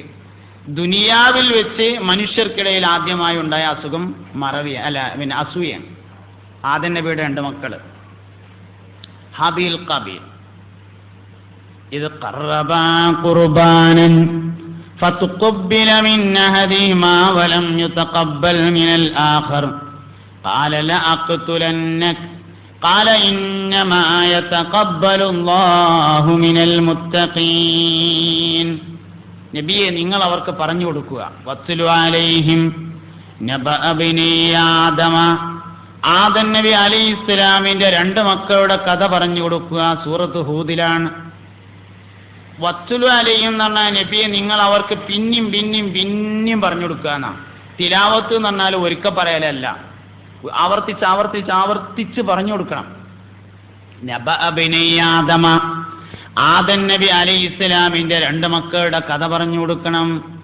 ഇത് ഖറബാ ഖുർബാനൻ, 2 പേരും 2 നേർച്ചകൾ നടത്തി. ഫതുഖബ്ബില മിൻ അഹദിഹിമാ, 2-ൽ ഒരാളുടേത് സ്വീകരിക്കപ്പെടുകയും വലം യുതഖബ്ബൽ മിനൽ ആഖരി, മറ്റേയാളുടേത് സ്വീകരിക്കപ്പെടാതിരിക്കുകയും ചെയ്തു. ആദം നബിന്റെ 2 മക്കൾ 2 നേർച്ച നടത്തി. ഒരാളത് സ്വീകരിച്ചു, ഒരാളത് സ്വീകരിച്ചില്ല. അപ്പൊ നേർച്ച സ്വീകരിക്കാത്ത മകൻ നേർച്ച സ്വീകരിച്ച മകനോട് പറഞ്ഞു, അതായത് ജ്യേഷ്ഠൻ അനുജനോട് പറഞ്ഞു, ലഅഖ്തുലന്നക, അന്നെ ഞാൻ കൊല്ലടാ. എന്താ അങ്ങനെ അള്ളാഹുത്താൻ അങ്ങനെ വിവേചനം കാണിക്കാൻ നമ്മളോട്? ഒരാളതേ അള്ളാഹ് സ്വീകരിക്കുള്ളൂ എന്ന് വെച്ചാൽ ജ്യേഷ്ഠൻ ഞാനല്ലേ, എൻ്റെതല്ലേ സ്വീകരിക്കേണ്ടത്? എന്താ അങ്ങനെ അഞ്ചൻ്റെ സ്വീകരിക്കാൻ? അന്നെ ഞാൻ കൊല്ലും എന്ന് പറഞ്ഞു. അപ്പൊ അഞ്ചൻ പറഞ്ഞു, ഇക്കാക്ക ഇന്നെ കൊന്നിട്ടൊന്നും കാര്യമില്ല, ഇന്നമാ യതഖബ്ബലുല്ലാഹു മിനൽ മുത്തഖീൻ, അള്ളാഹ്ക്ക് വേണ്ടി ചെയ്താലല്ലേ അള്ളാഹ് സ്വീകരിക്കുള്ളൂ, ഇന്നെ കൊന്നോണ്ട് എന്താ കാര്യം എന്ന് പറഞ്ഞു. അതൊന്നും കേട്ടില്ല. അസൂയണ്ട് കയറിയാ പിന്നെ ന്യായത്തിനൊരു പ്രസക്തിയില്ല. അസൂയക്ക് പിന്നെ ന്യായത്തിനൊരു പ്രസക്തിയില്ല. ശരിക്കെന്താ വേണ്ടത്? ശരിക്ക് അനുജൻ്റെത് സ്വീകരിച്ചു, ജ്യേഷ്ഠൻ്റെത് സ്വീകരിച്ചില്ല. അപ്പൊ ജ്യേഷ്ഠൻ എന്താ വിചാരിക്കേണ്ടത്? അൽഹംദുലില്ലാ, ഓന്റെ കാര്യം സലാമത്തായല്ല, ഇനി ഇൻ്റെ നോക്കിയാൽ മതിയല്ലോ എന്നാണ് കരുതേണ്ടിയിരുന്നത്. പക്ഷെ അതിന് പകരം അവൻ നേരെ തിരിച്ചാണ് വിചാരിക്കുന്നത്. എന്താപ്പം അതങ്ങനെ? സ്വീകരിക്കുകയാണെങ്കിൽ ഇൻ്റെതല്ല സ്വീകരിക്കേണ്ടത്, അതുകൊണ്ട് അൻ്റെതും പറ്റൂല. ശരിക്കും അസൂയ എന്ന് പറഞ്ഞാൽ മറ്റൊരാൾക്ക് ലഭിച്ച ഞാമത്ത് നീങ്ങിപ്പോവണം എന്ന് ആഗ്രഹിക്കലാണ്. എനിക്കും അതേമാതിരി കിട്ടണം എന്ന് ആഗ്രഹിക്കലല്ല. അപ്പുറത്തെ പേരയിൽ ഒരു ഇന്നോവ കാറ് വാങ്ങി, പഠിച്ചോനെ എനിക്കും ഒരു ഇന്നോവ ഉണ്ടായിരുന്നെങ്കിൽ എന്ന് ആഗ്രഹിക്കൽ അസൂയല്ല. ഓന് ഇന്നോവ അത് ഇന്നെ എവിടെയെങ്കിലും തട്ടണം എന്ന് ആഗ്രഹിക്കലാണ് എന്ത്? അസൂയ. അതാണ് അസൂയ എന്ന് പറഞ്ഞത്. തൻ്റെ സഹോദരന് ലഭിച്ച നിഅമത്ത് നീങ്ങിപ്പോവണം എന്നാഗ്രഹിക്കലാണ് അസൂയ. അതേപോലെ എനിക്കും കിട്ടണം എന്ന ആഗ്രഹം സ്വാഭാവികമാണ്, പലർക്കും ഉണ്ടാവും. അത് മറ്റോടത്ത് നല്ലൊരു പെര പണി കഴിഞ്ഞ് ടൈൽസൊക്കെ ഇട്ട് നിലമൊക്കെ നല്ല ഉഷാറാക്കി, പഠിച്ചോനെ അതേമാതിരി ഒരു പെര എനിക്കുണ്ടായെങ്കിൽ എന്നൊരാൾക്ക് ആഗ്രഹം തോന്നിയാൽ കുഴപ്പമൊന്നുമില്ല. ഓനതിനു വേണ്ടി പരിശ്രമിക്കും ചെയ്യാം, അള്ളാഹ് തരും ചെയ്യും, ഒരു കുഴപ്പമില്ല, അതിനല്ല പ്രശ്നം. ഓനെന്താ അങ്ങനെ പെരയറ്റാന്, അതെന്തെങ്കിലും ഒന്നായി പോവണം എന്ന് ആഗ്രഹിക്കുന്നതാണ് അസൂയ. ശരിക്ക് ഒരു രാജാവിന് രാജാധികാരം കിട്ടിയാൽ എൻ്റെ പ്രജകൾ രാജാക്കന്മാരാവണം എന്ന് ആഗ്രഹിക്കാൻ കഴിയുന്ന ഒരേ ഒരു മനുഷ്യൻ മാത്രമേ ഉള്ളൂ എന്നാ. ഒരേ മനുഷ്യന് മാത്രമാണ് രാജാധികാരം കിട്ടിയപ്പോ എൻ്റെ പ്രജകൾക്കും രാജാധികാരം ലഭിക്കണം എന്ന് ആഗ്രഹിക്കാൻ കഴിഞ്ഞിട്ടുള്ളത്. അത് മുഹമ്മദ് നബിക്കാണ് സല്ലല്ലാഹു. നിങ്ങൾ സ്വർഗം ചോദിക്കുമ്പോൾ ഫിർദൗസ് തന്നെ ചോദിക്കണട്ടോന്ന് ഹബീബുനാ റസൂലുള്ളാഹി. ഫിർദൗസ് ഏതാ? സ്വർഗത്തിലെ രാജാധികാരമാണ് ഫിർദൗസ്. സ്വർഗത്തിലെ രാജാധികാരമാണ് ഫിർദൗസ് എന്ന് പറയുന്നത്. 100 ദറജ സ്വർഗത്തിനുണ്ടെങ്കിൽ 100ാമത്തെ ഏറ്റവും ആലാ മർത്തബയാണ് ജന്നത്തുൽ ഫിർദൗസ്. നബി തങ്ങൾക്കുള്ള സീറ്റാണത്. നിങ്ങൾ സ്വർഗം ചോദിക്കുമ്പോൾ ഇന്റെ സീറ്റ് തന്നെ ചോദിക്കണേ. ഒരാൾക്ക് രാജ്യാധികാരം കിട്ടിയിട്ട് എന്റെ പ്രജകൾ മുഴുവൻ രാജാക്കന്മാരാവണമെന്ന് ആഗ്രഹിക്കാൻ പ്രപഞ്ചത്തിൽ ഒരു മനുഷ്യന് കഴിയുമെങ്കിൽ അത് അഷ്റഫുൽ ഖൽഖ് ത്വാഹ റസൂലുള്ളാഹി സല്ലല്ലാഹു അലൈഹി വസല്ലമ തങ്ങൾക്ക് മാത്രമേ കഴിയുള്ളൂ, വേറെ ആർക്കും കഴിയില്ല. ഹരീസുൻ അലൈക്കും ബിൽ മുഅ്മിനീന റഊഫുർ റഹീം. നിങ്ങളുടെ കാര്യത്തിൽ നിങ്ങളെക്കാൾ അത്യാഗ്രഹമാണ് മുഹമ്മദ് നബിക്ക് എന്ന് വിശുദ്ധ ഖുർആൻ. അപ്പൊ ലലംന ഞങ്ങൾ ആക്രമിച്ചു എന്ന് പറയാൻ കാരണം മക്കളെയും കൂടി കൂട്ടിയതാണ്. നിങ്ങൾ മക്കളെങ്ങനെ നോക്കിക്കോളി. ശരിക്കും ഇതിങ്ങനെ മടങ്ങി മടങ്ങി വരിക ചെയ്യാ. മറവി, അസൂയ, വീണ്ടും മറവി, വീണ്ടും അസൂയ, വീണ്ടും മറവി, വീണ്ടും അസൂയ, അങ്ങനെ വരിക. നിങ്ങൾ കേട്ടോ, ഹാബീൽ കാബീലിനെ ആദം നബിയുടെ ഒരു മകൻ മൂത്ത മകൻ രണ്ടാമത്തെ മകനെ കൊന്നിട്ട് എന്തേ കാട്ടി? കൊന്നിട്ട് എന്താ കാട്ടേണ്ടതെന്ന് ഓർമ്മയില്ല. എന്നിട്ട് ഇങ്ങനെ തോളിട്ടാണ് നടന്നു. അപ്പോൾ ഒരു കാക്ക വന്നു. ആ കാക്ക തൻ്റെ സഹോദരനായ കാക്കയെ കൊത്തിക്കൊന്നിട്ട് മണ്ണിൽ കുഴിച്ചു മൂടുന്ന് കാണിച്ചു കൊടുത്തപ്പോൾ അല്ലാഹ് ഓർമ്മ വന്നു. ഇതാണ് നേരത്തെ അറിയാമായിരുന്നു. ഓർമ്മപ്പെടുത്താൻ ഒരു കാക്ക വന്നു. അപ്പോൾ അസൂയക്ക് ശേഷം വീണ്ടും എന്താ ഉണ്ടായത്? മറവിയാണ് ഉണ്ടായത്. അങ്ങനെ പോവാണ്. യഥാർത്ഥത്തിൽ മറവി എന്ന് പറയുന്നത് ഭ്രാന്തിന്റെ തുടക്കാണ്. പിരാന്ത് എന്ന് പറഞ്ഞത് എന്താണ് ശരിക്ക്? മറവിയാകുന്നു ഭ്രാന്ത്. ഭ്രാന്ത് രോഗം പഠിക്കുന്ന പുസ്തകങ്ങൾ നോക്കിയാൽ മറവിയിൽ നിന്നാണ് പഠനം തുടങ്ങുക. പിരാന്ത് എന്ന് പറഞ്ഞാൽ മറവിയാണ്. വാപ്പാനെ ഓർമ്മയില്ല, അമ്മാനെ ഓർമ്മയില്ല, ഭാര്യനെ ഓർമ്മയില്ല, ആരും ഓർമ്മയില്ല, എല്ലാം മറന്നു. അതാണ് ഭ്രാന്ത്. മറവി രോഗത്തിന്റെ ആലാമർത്തവ ഉന്നതമായ സ്ഥാനത്തെയാണ്, ഉന്നതമായ ദർജയെയാണ് ഭ്രാന്ത് എന്ന് പറയുന്നത്, പിരാന്ത് എന്ന് പറയുന്നത്. അപ്പൊ മനുഷ്യന്മാർക്കിടയിൽ ആദ്യത്തെ ഇതൊക്കെ എന്തുകൊണ്ട് സംഭവിച്ചു? മുലപ്പാലിന്റെ അപര്യാപ്തതയാണ് അവിടേക്ക് കാണുന്നത്. ആദം നബി അലൈഹിസ്സലാം മുല കുടിച്ചില്ല. ആദം നബി അലൈഹിസ്സലാം മുല കുടിച്ചില്ല. ഒരു ഉമ്മ കുട്ടിക്ക് കൊടുക്കുന്ന ഏറ്റവും വലിയ നിഅമത്ത് മുലപ്പാലാകുന്നു. ഏറ്റവും വലിയ നിഅമത്ത് മുലപ്പാലാണ്. 2 വയസ്സ് വരെ കൊടുക്കുന്ന മുലപ്പാൽ. വൽവാലിദാതു യുദീന ഔലാദഹുന്ന ഹൗലൈനി കാമിലൈനി ലിമൻ അറാദ അൻ യുതിമ്മ റളാ. മുലകുടിയെ പൂർത്തീകരിക്കാൻ ഉദ്ദേശിക്കുന്നവർ പൂർത്തിയായ 2 കൊല്ലം മുല കൊടുക്കട്ടെ. ഉമ്മ നിഅമത്ത് കുട്ടി കൊടുക്കാൻ കരുതുന്നുണ്ടെങ്കിൽ 2 കൊല്ലം കൊടുക്കട്ടെ. എന്താ നിഅമത്ത്? ഉമ്മയുടെ ഓരോ ചിന്തകളും ഉമ്മയുടെ ഓരോ ശ്രദ്ധകളും കുട്ടിയെ ഇങ്ങനെ സ്വാധീനിക്കണം. ബഹുമാനപ്പെട്ട ടിപ്പു സുൽത്താൻ ഇന്ത്യ കണ്ട ഏറ്റവും വലിയ ധീരനായ ഭരണാധികാരിയാണ് ടിപ്പു. ഹൈദരലി ഖാൻ രാജ്യാധികാരം ലഭിച്ചു, മൈസൂരിന്റെ സിംഹാസനം ലഭിച്ചു. ടിപ്പു യുദ്ധപരിശീലനങ്ങൾ നേടി,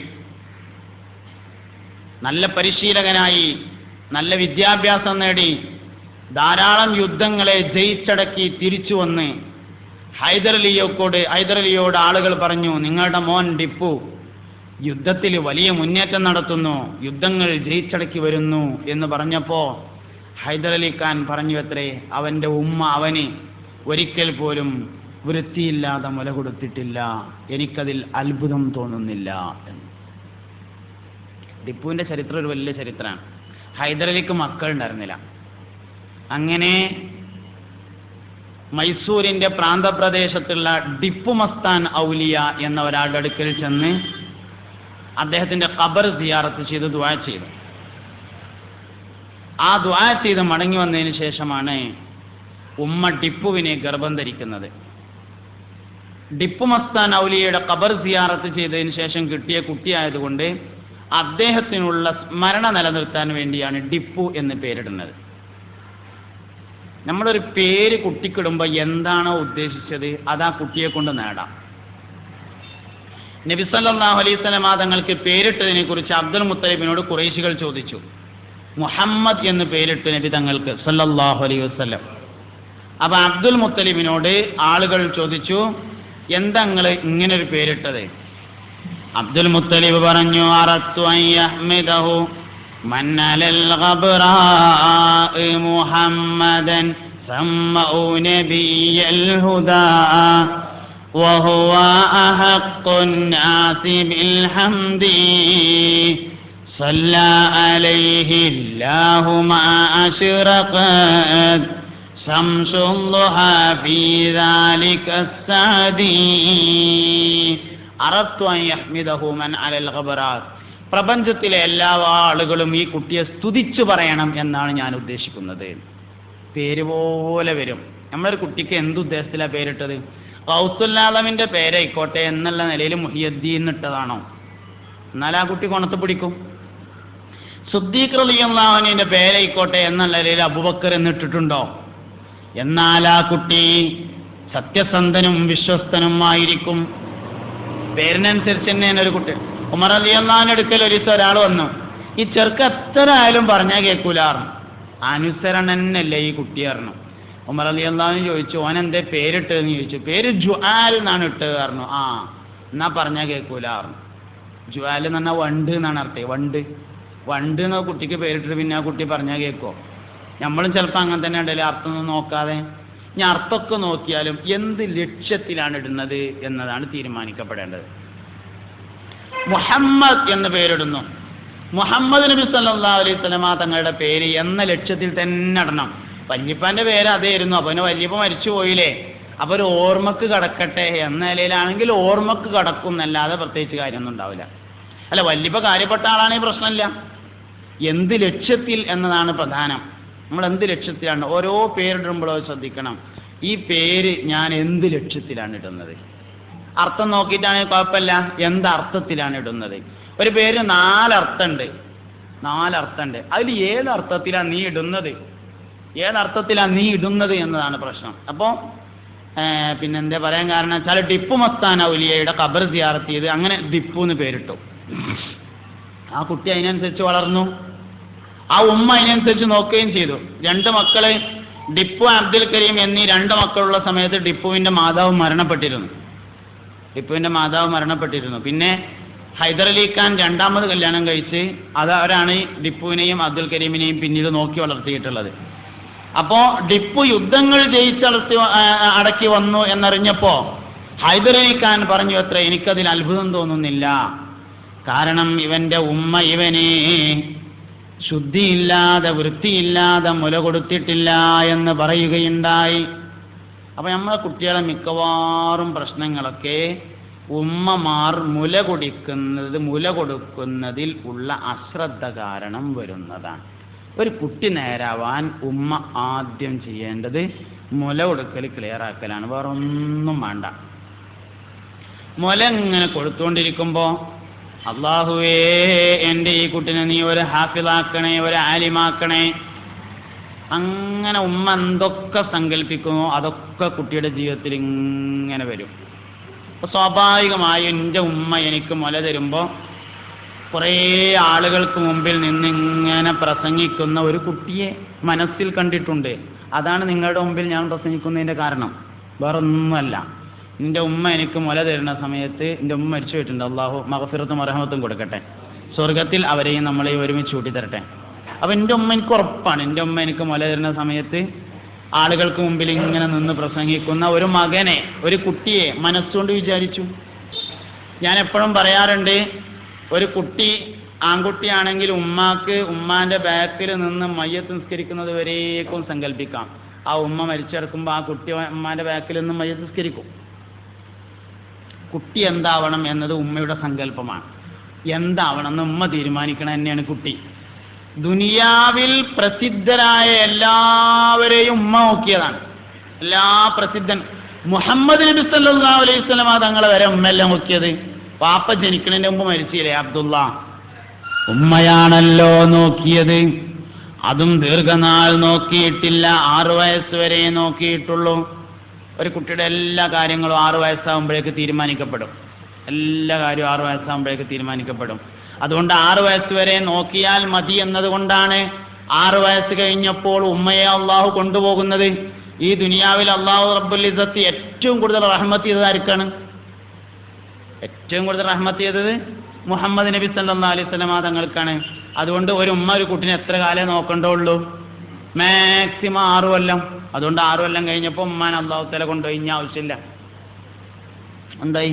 ഇങ്ങനെ ദുനിയാവിൽ പ്രസിദ്ധരായ ആളുകളൊക്കെ എടുത്തു നോക്കി, അവരൊക്കെ ഉമ്മാരാ നോക്കിയത് എല്ലാവരും.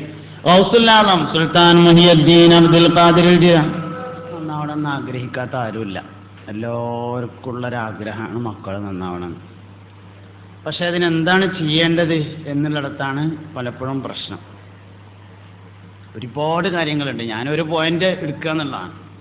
ഒരു പോയിന്റ് എടുക്കുകയാണ്, ഒരു കുട്ടി നന്നാവാൻ.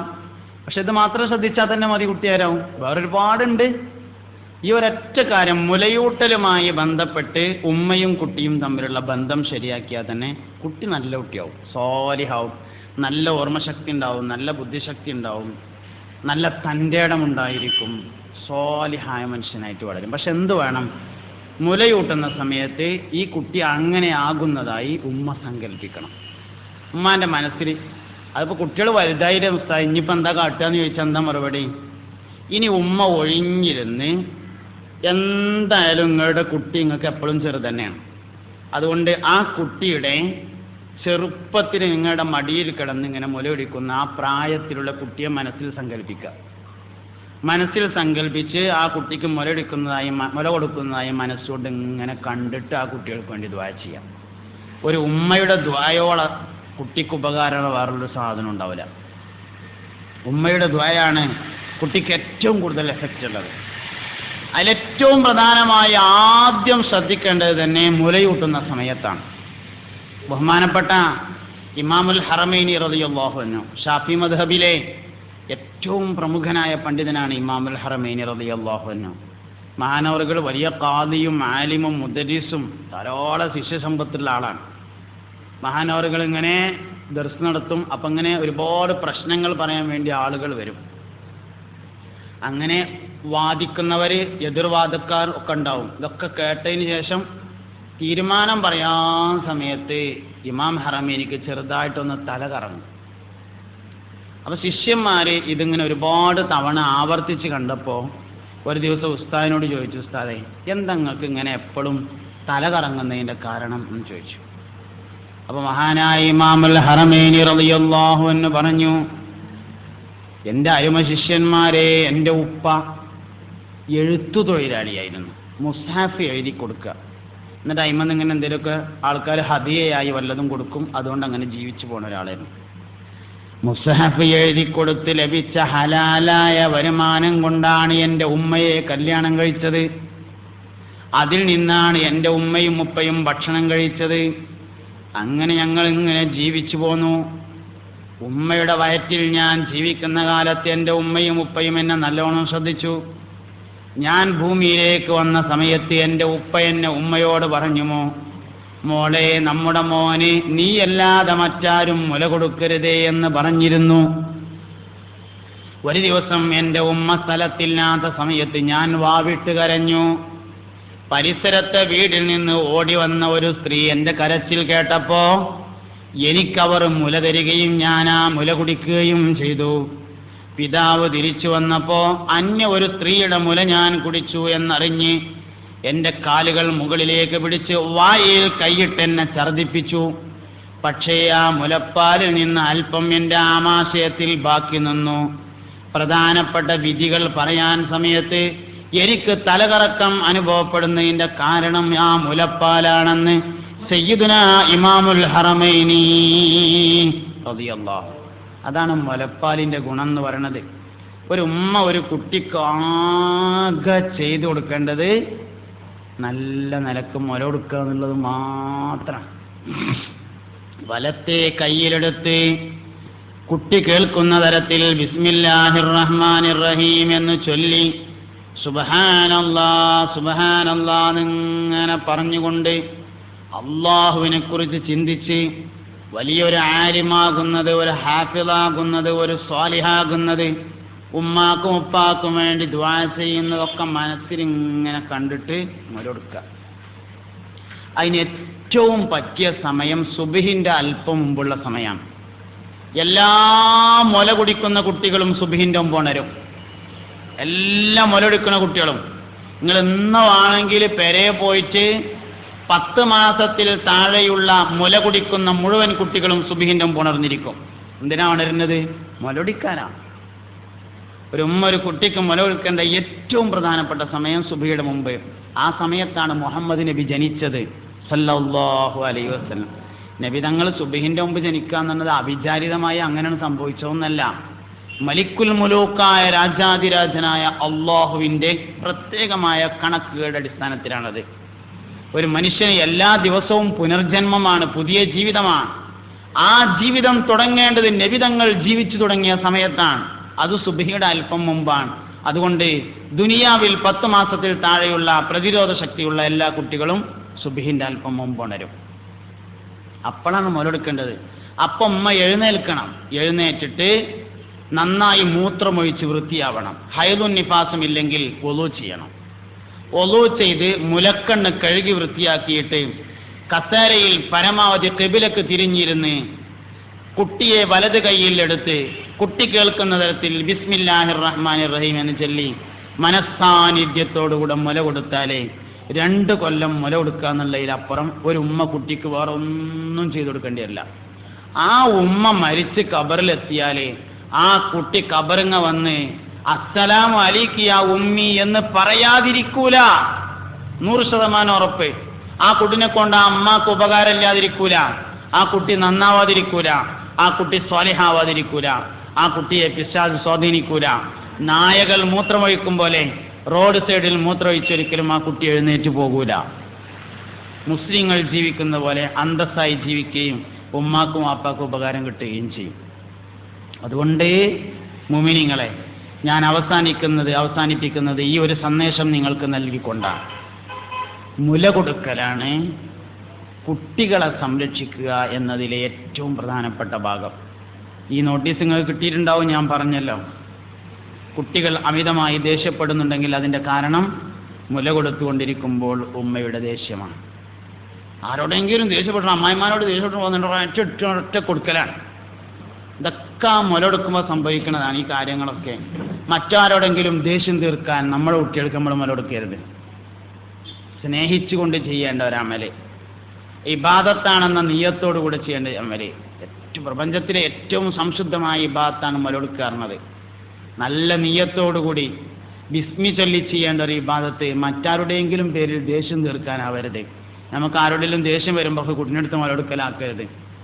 സംശുദ്ധമായ മനസ്സ്, ആരോടും ദേഷ്യമില്ല, എല്ലാവരോടും ഇഷ്ടം തോന്നുമ്പോൾ, ഭർത്താവിനോട് ഇഷ്ടം തോന്നുമ്പോൾ മാത്രമേ കുട്ടിക്ക് മുലകൊടുക്കാൻ പാടുള്ളൂ. ഭർത്താവിനോട് ദേഷ്യം തോന്നുമ്പോൾ കുട്ടിക്ക് മുലകൊടുക്കാൻ പാടില്ല. കാരണം ആ കുട്ടി വാപ്പാനോട് ദേഷ്യമുള്ളവനായി മാറും. ആ കുട്ടി വാപ്പാനോട്, നിങ്ങൾ കണ്ടിട്ടില്ലേ ചില പേരുകളിലൊക്കെ മകൻ ഇങ്ങനെ ഗൾഫിൽ പോയി അത്യാവശ്യമൊക്കെ ആയി കഴിഞ്ഞാൽ ഉമ്മയും കുട്ടികളും കൂടി ഒന്നായിട്ട് വാപ്പാനെ പുറംകാലം കൊണ്ട് ഒറ്റ ചൂട്ടണം കൊടുക്കും. മൂപ്പർക്ക് ആകെ ഒരു പണിയുള്ളൂ, വൈകുന്നേരം ടോർച്ച് എടുത്തുകൊണ്ട് പള്ളിയേക്ക് പോവുക, വീഡിയോ കോൾ വാങ്ങിക്കൊണ്ടു കൊടുക്കുക. ചില വാപ്പാർ, വയസ്സായ വാപ്പാരുടെ അവസ്ഥ അതാണ്. വീട്ടിൽ ഒരു സ്ഥാനം വീട്ടിലില്ല. വീട്ടിൽ എന്ത് നടക്കുകയാണെങ്കിലും വാപ്പാനോട് ചോദിക്കൂല. ഒക്കെ വാപ്പയും ഉമ്മയും മക്കളും കൂടിയാണ് കൈകാര്യം ചെയ്യും. വാപ്പാക്ക് വീട്ടിൽ ഒരു സ്ഥാനവും ഇല്ലാതായത് എന്തുകൊണ്ടാണ്? വാപ്പാനോട്, ഭർത്താവിനോട് ദേഷ്യം വന്നപ്പോൾ ഉമ്മ കുട്ടിക്ക് മുലകൊടുത്തുകൊണ്ടാണ്. അതുകൊണ്ട് കുട്ടിക്ക് ദേഷ്യം പകരുന്നത് ഉമ്മയാണ്. മറക്കുന്നതിൻ്റെ കാരണം അതാണ്. എത്ര പഠിച്ചാലും തലയിൽ നിൽക്കാത്തതിൻ്റെ കാരണം അത് തന്നെയാണ്. ഫഇല്ലം തഗ്ഫിർ ലനാ വതർഹംനാ ലനകൂനന്ന മിനൽ ഖാസിരീൻ. നീ അല്ലാഹുവേ, നീ ഞങ്ങൾക്ക് പുറത്തു തന്നില്ലെങ്കിൽ, വതർഹംനാ, നീ ഞങ്ങൾക്ക് റഹ്മത്ത് ചെയ്തിട്ടില്ലെങ്കിൽ, അവിടെ തഫ്സീറിൽ കാണാം ഐ വഇല്ലം തുബ്അസ് സയ്യിദനാ മുഹമ്മദൻ സല്ലല്ലാഹു അലൈഹി വസല്ലം, മുഹമ്മദ് നബി സല്ലല്ലാഹു അലൈഹി വസല്ലമയെ പറഞ്ഞയച്ചിട്ടില്ലെങ്കിൽ എന്ന്. അതായത് മനുഷ്യന്റെ ഓർമ്മയുടെ രണ്ടാമത്തെ രഹസ്യം മുഹമ്മദ് നബിയാണ് സല്ലല്ലാഹു അലൈഹി വസല്ലം. ലോകത്തെ ഏറ്റവും വലിയ അത്ഭുതകരമായ ബുദ്ധിശക്തി എന്ന് പറയുന്നത് മുഹമ്മദ് നബി സല്ലല്ലാഹു അലൈഹി വസല്ലം തങ്ങളുടെ ബുദ്ധിശക്തിയാണ്. ഓർക്കേണ്ടതിനെ ഓർക്കലും ഓർമ്മയാണ്, മറക്കേണ്ടതിനെ മറക്കലും എന്ത് തന്നെയാണ്? ഓർമ്മ തന്നെയാണ്. നമ്മൾ നേരെ തിരിച്ചുണ്ടാകുക. ഓർക്കേണ്ടതൊന്നും ഓർമ്മയില്ല, മറക്കേണ്ടതെല്ലാം ഓർമ്മയിലുണ്ട്. നമ്മുടെ ഓർമ്മയും യഥാർത്ഥത്തിൽ മറവിയാണായി മാറിയിട്ടുള്ളത്. മുഹമ്മദ് നബി സല്ലല്ലാഹു അലൈഹി വസല്ലം തങ്ങളുടെ നേരെ തിരിച്ചാണ്. മറക്കേണ്ടതൊക്കെ മറന്നു. ത്വായിഫുകാർ കല്ലെറിഞ്ഞു, കാലുമെന്ന് ചോരലിച്ചു. എനിക്ക് മഹ്ശറയിൽ ഷഫാഅത്തിന് അനുമതി കിട്ടിയാലേ ത്വായിഫിൽ നിന്ന് വിശ്വസിച്ചവർക്ക് ആദ്യം ഷഫാഅത്ത് ചെയ്യുമെന്ന് ഹബീബുനാ റസൂലുള്ളാഹി സല്ലല്ലാഹു അവർ സ്വർഗത്ത് പോവാൻ നേരം വൈകിയാലേ ഇന്ന ചീത്തറിഞ്ഞതിന്റെ ഹിസാബ് കൊണ്ടല്ലേ വൈകണത്, അത് സമ്മതിക്കൂല.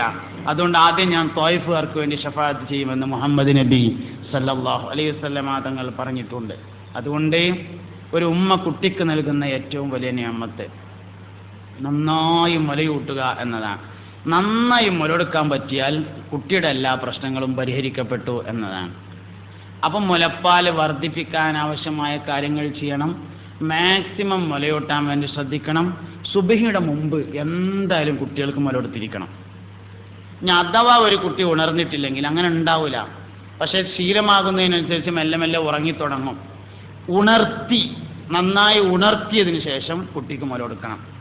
പരമാവധി മുല കൊടുക്കുമ്പോൾ കുട്ടിയെ ഉറങ്ങാൻ അനുവദിക്കരുത്. കുട്ടിയെ ഉണർന്നിരിക്കുകയാണ് വേണ്ടത്. പരമാവധി ഉറങ്ങാൻ അനുവദിക്കരുത്. അപ്പോൾ കൈ പിടിച്ചിട്ട് ഇങ്ങനെ കുടഞ്ഞിട്ട് ഉണർത്തിയിട്ട് വേണം കുട്ടികൾക്ക് മുല കൊടുത്തുകൊണ്ടിരിക്കാൻ. ഒരിക്കലും ഉറങ്ങാൻ പാടില്ല. ഗഫലത്തോടുകൂടെ മുല കൊടുക്കരുത്. ഉമ്മരപ്പടിയിൽ ഇരുന്ന് മുല കൊടുക്കരുത്. അത് ശൈത്താന്റെ മക്കാമാണ്. ഉമ്മരപ്പടി എന്ന് പറഞ്ഞത് ശൈത്താന്റെ മക്കാമാണ്. അവിടെ ഇരുന്ന് ഒരിക്കലും മുല കൊടുത്തുകൊണ്ടിരിക്കരുത്. നല്ല സംശുദ്ധമായ സ്ഥലത്തിരുന്ന് മാക്സിമം ഒതുവോടുകൂടി 2 കൊല്ലം നിങ്ങളുടെ കുട്ടിക്ക് മുല കൊടുക്കാൻ നിങ്ങൾക്ക് കഴിഞ്ഞാൽ നിങ്ങൾ അവർക്ക് വേണ്ടി വേറെ ഒന്നും ചെയ്തു കൊടുക്കേണ്ടതില്ല. എല്ലാം പിന്നീട് അവർക്ക് ഓട്ടോമാറ്റിക്കായിട്ടുണ്ടാവും. ഞാൻ പറഞ്ഞു ഗൗസുൽ ആദമിനെ കുറിച്ച്. ഉമ്മയാണ് നോക്കിയത്. ഗൗസുൽ ആദമിന്റെ വാപ്പ ചെറുപ്പത്തിൽ മരിച്ചു. ഉമ്മയാണ് നോക്കുന്നത്. ഉമ്മ നോക്കി വലുതായി ആ മനുഷ്യൻ. ലോകത്ത് തുല്യതയില്ലാത്ത ഗുരുവര്യരായി മഹാനായ ഗൗസുൽ ആദം. ലോകത്ത് ഏറ്റവും കൂടുതൽ സ്വപ്ന വ്യാഖ്യാനം നടത്തിയ ആളാണ് ഇബ്നു സീരീൻ റഹ്മത്തുള്ളാഹി അലൈഹി. മഹാനവർകളുടെ ഉമ്മയാണ് നോക്കിയത്. ഇങ്ങനെ ഒരുപാട് ആളുകളെ നമുക്ക്. ഇമാം മാലിക് റളിയല്ലാഹു അൻഹു അദ്ദേഹത്തിന്റെ വാപ്പ ചെറുപ്പത്തിൽ ഇട്ടുകാണ്ട് ഒരു യുദ്ധത്തിന് പോയതാണ്. ഉമ്മയാണ് യഥാർത്ഥത്തിൽ മാലിക് ഇമാം റളിയല്ലാഹു അൻഹുവിനെ നോക്കി വളർത്തിയത്. ഇങ്ങനെ നമ്മൾ പരിശോധിച്ചാൽ ചരിത്രത്തിലെ പ്രമുഖരായ ആളുകളെ എല്ലാം ഈസാ നബി അലൈഹി ഇസ്ലാമിനെ ഉമ്മയാണ് നോക്കുന്നത്. ഇങ്ങനെ ഔലിയാക്കളിലെ ഏറ്റവും പ്രമുഖനായ അബ്ദുല്ലാഹി ഇബ്നുൽ മുബാറക് റളിയല്ലാഹു അൻഹു മഹാനവറുകളെ ഉമ്മയാണ് നോക്കുന്നത്. അതുകൊണ്ട് ഉമ്മ നോക്കിയാൽ ഒരു കുട്ടി നേരാവും. അൽ ഉമ്മു മദ്റസത്തുൽ അവ്വൽ. ഉമ്മയാണ് ഒന്നാമത്തെ മദ്രസ, ഇത് രണ്ടാമത്തെ മദ്രസയാണ്. ഇതൊന്നല്ല, ഇത് രണ്ടാമത്തെ മദ്രസയാണ്. ഉമ്മയിൽ നിന്ന് എന്താണോ ലഭിച്ചത് അതിൻ്റെ പരിശീലനം മാത്രമേ ഇവിടെ ഉള്ളൂ. ഉമ്മയിൽ നിന്ന് ലഭിക്കാത്ത ഒന്ന് നൽകാൻ ഒരിക്കലും രണ്ടാം മദ്രസക്ക് കഴിയില്ല. ഒന്നാം മദ്രസയിൽ നിന്ന് കിട്ടിയതിൻ്റെ പരിശീലനം മാത്രമേ രണ്ടാം മദ്രസയിൽ ഉണ്ടായിരിക്കുള്ളൂ. അതുകൊണ്ട് ഉമ്മമാർ ജാഗ്രത പാലിക്കണം. മക്കൾ എന്താവണമെന്ന് തീരുമാനിക്കുന്നതിൽ ഒന്നാം സ്ഥാനത്തുള്ളത് ഉമ്മയാണ്. ഒറ്റ കാര്യം കൂടിയും പറയട്ടെ. മുല കൊടുക്കുന്നത് ഉമ്മയാണെങ്കിലും മുല കൊടുക്കേണ്ട ഉത്തരവാദിത്തം ഇസ്ലാമിക ശരീഅത്ത് നൽകിയിട്ടുള്ളത് വാപ്പാക്കാണ്. നിങ്ങൾ ശ്രദ്ധിച്ചോ?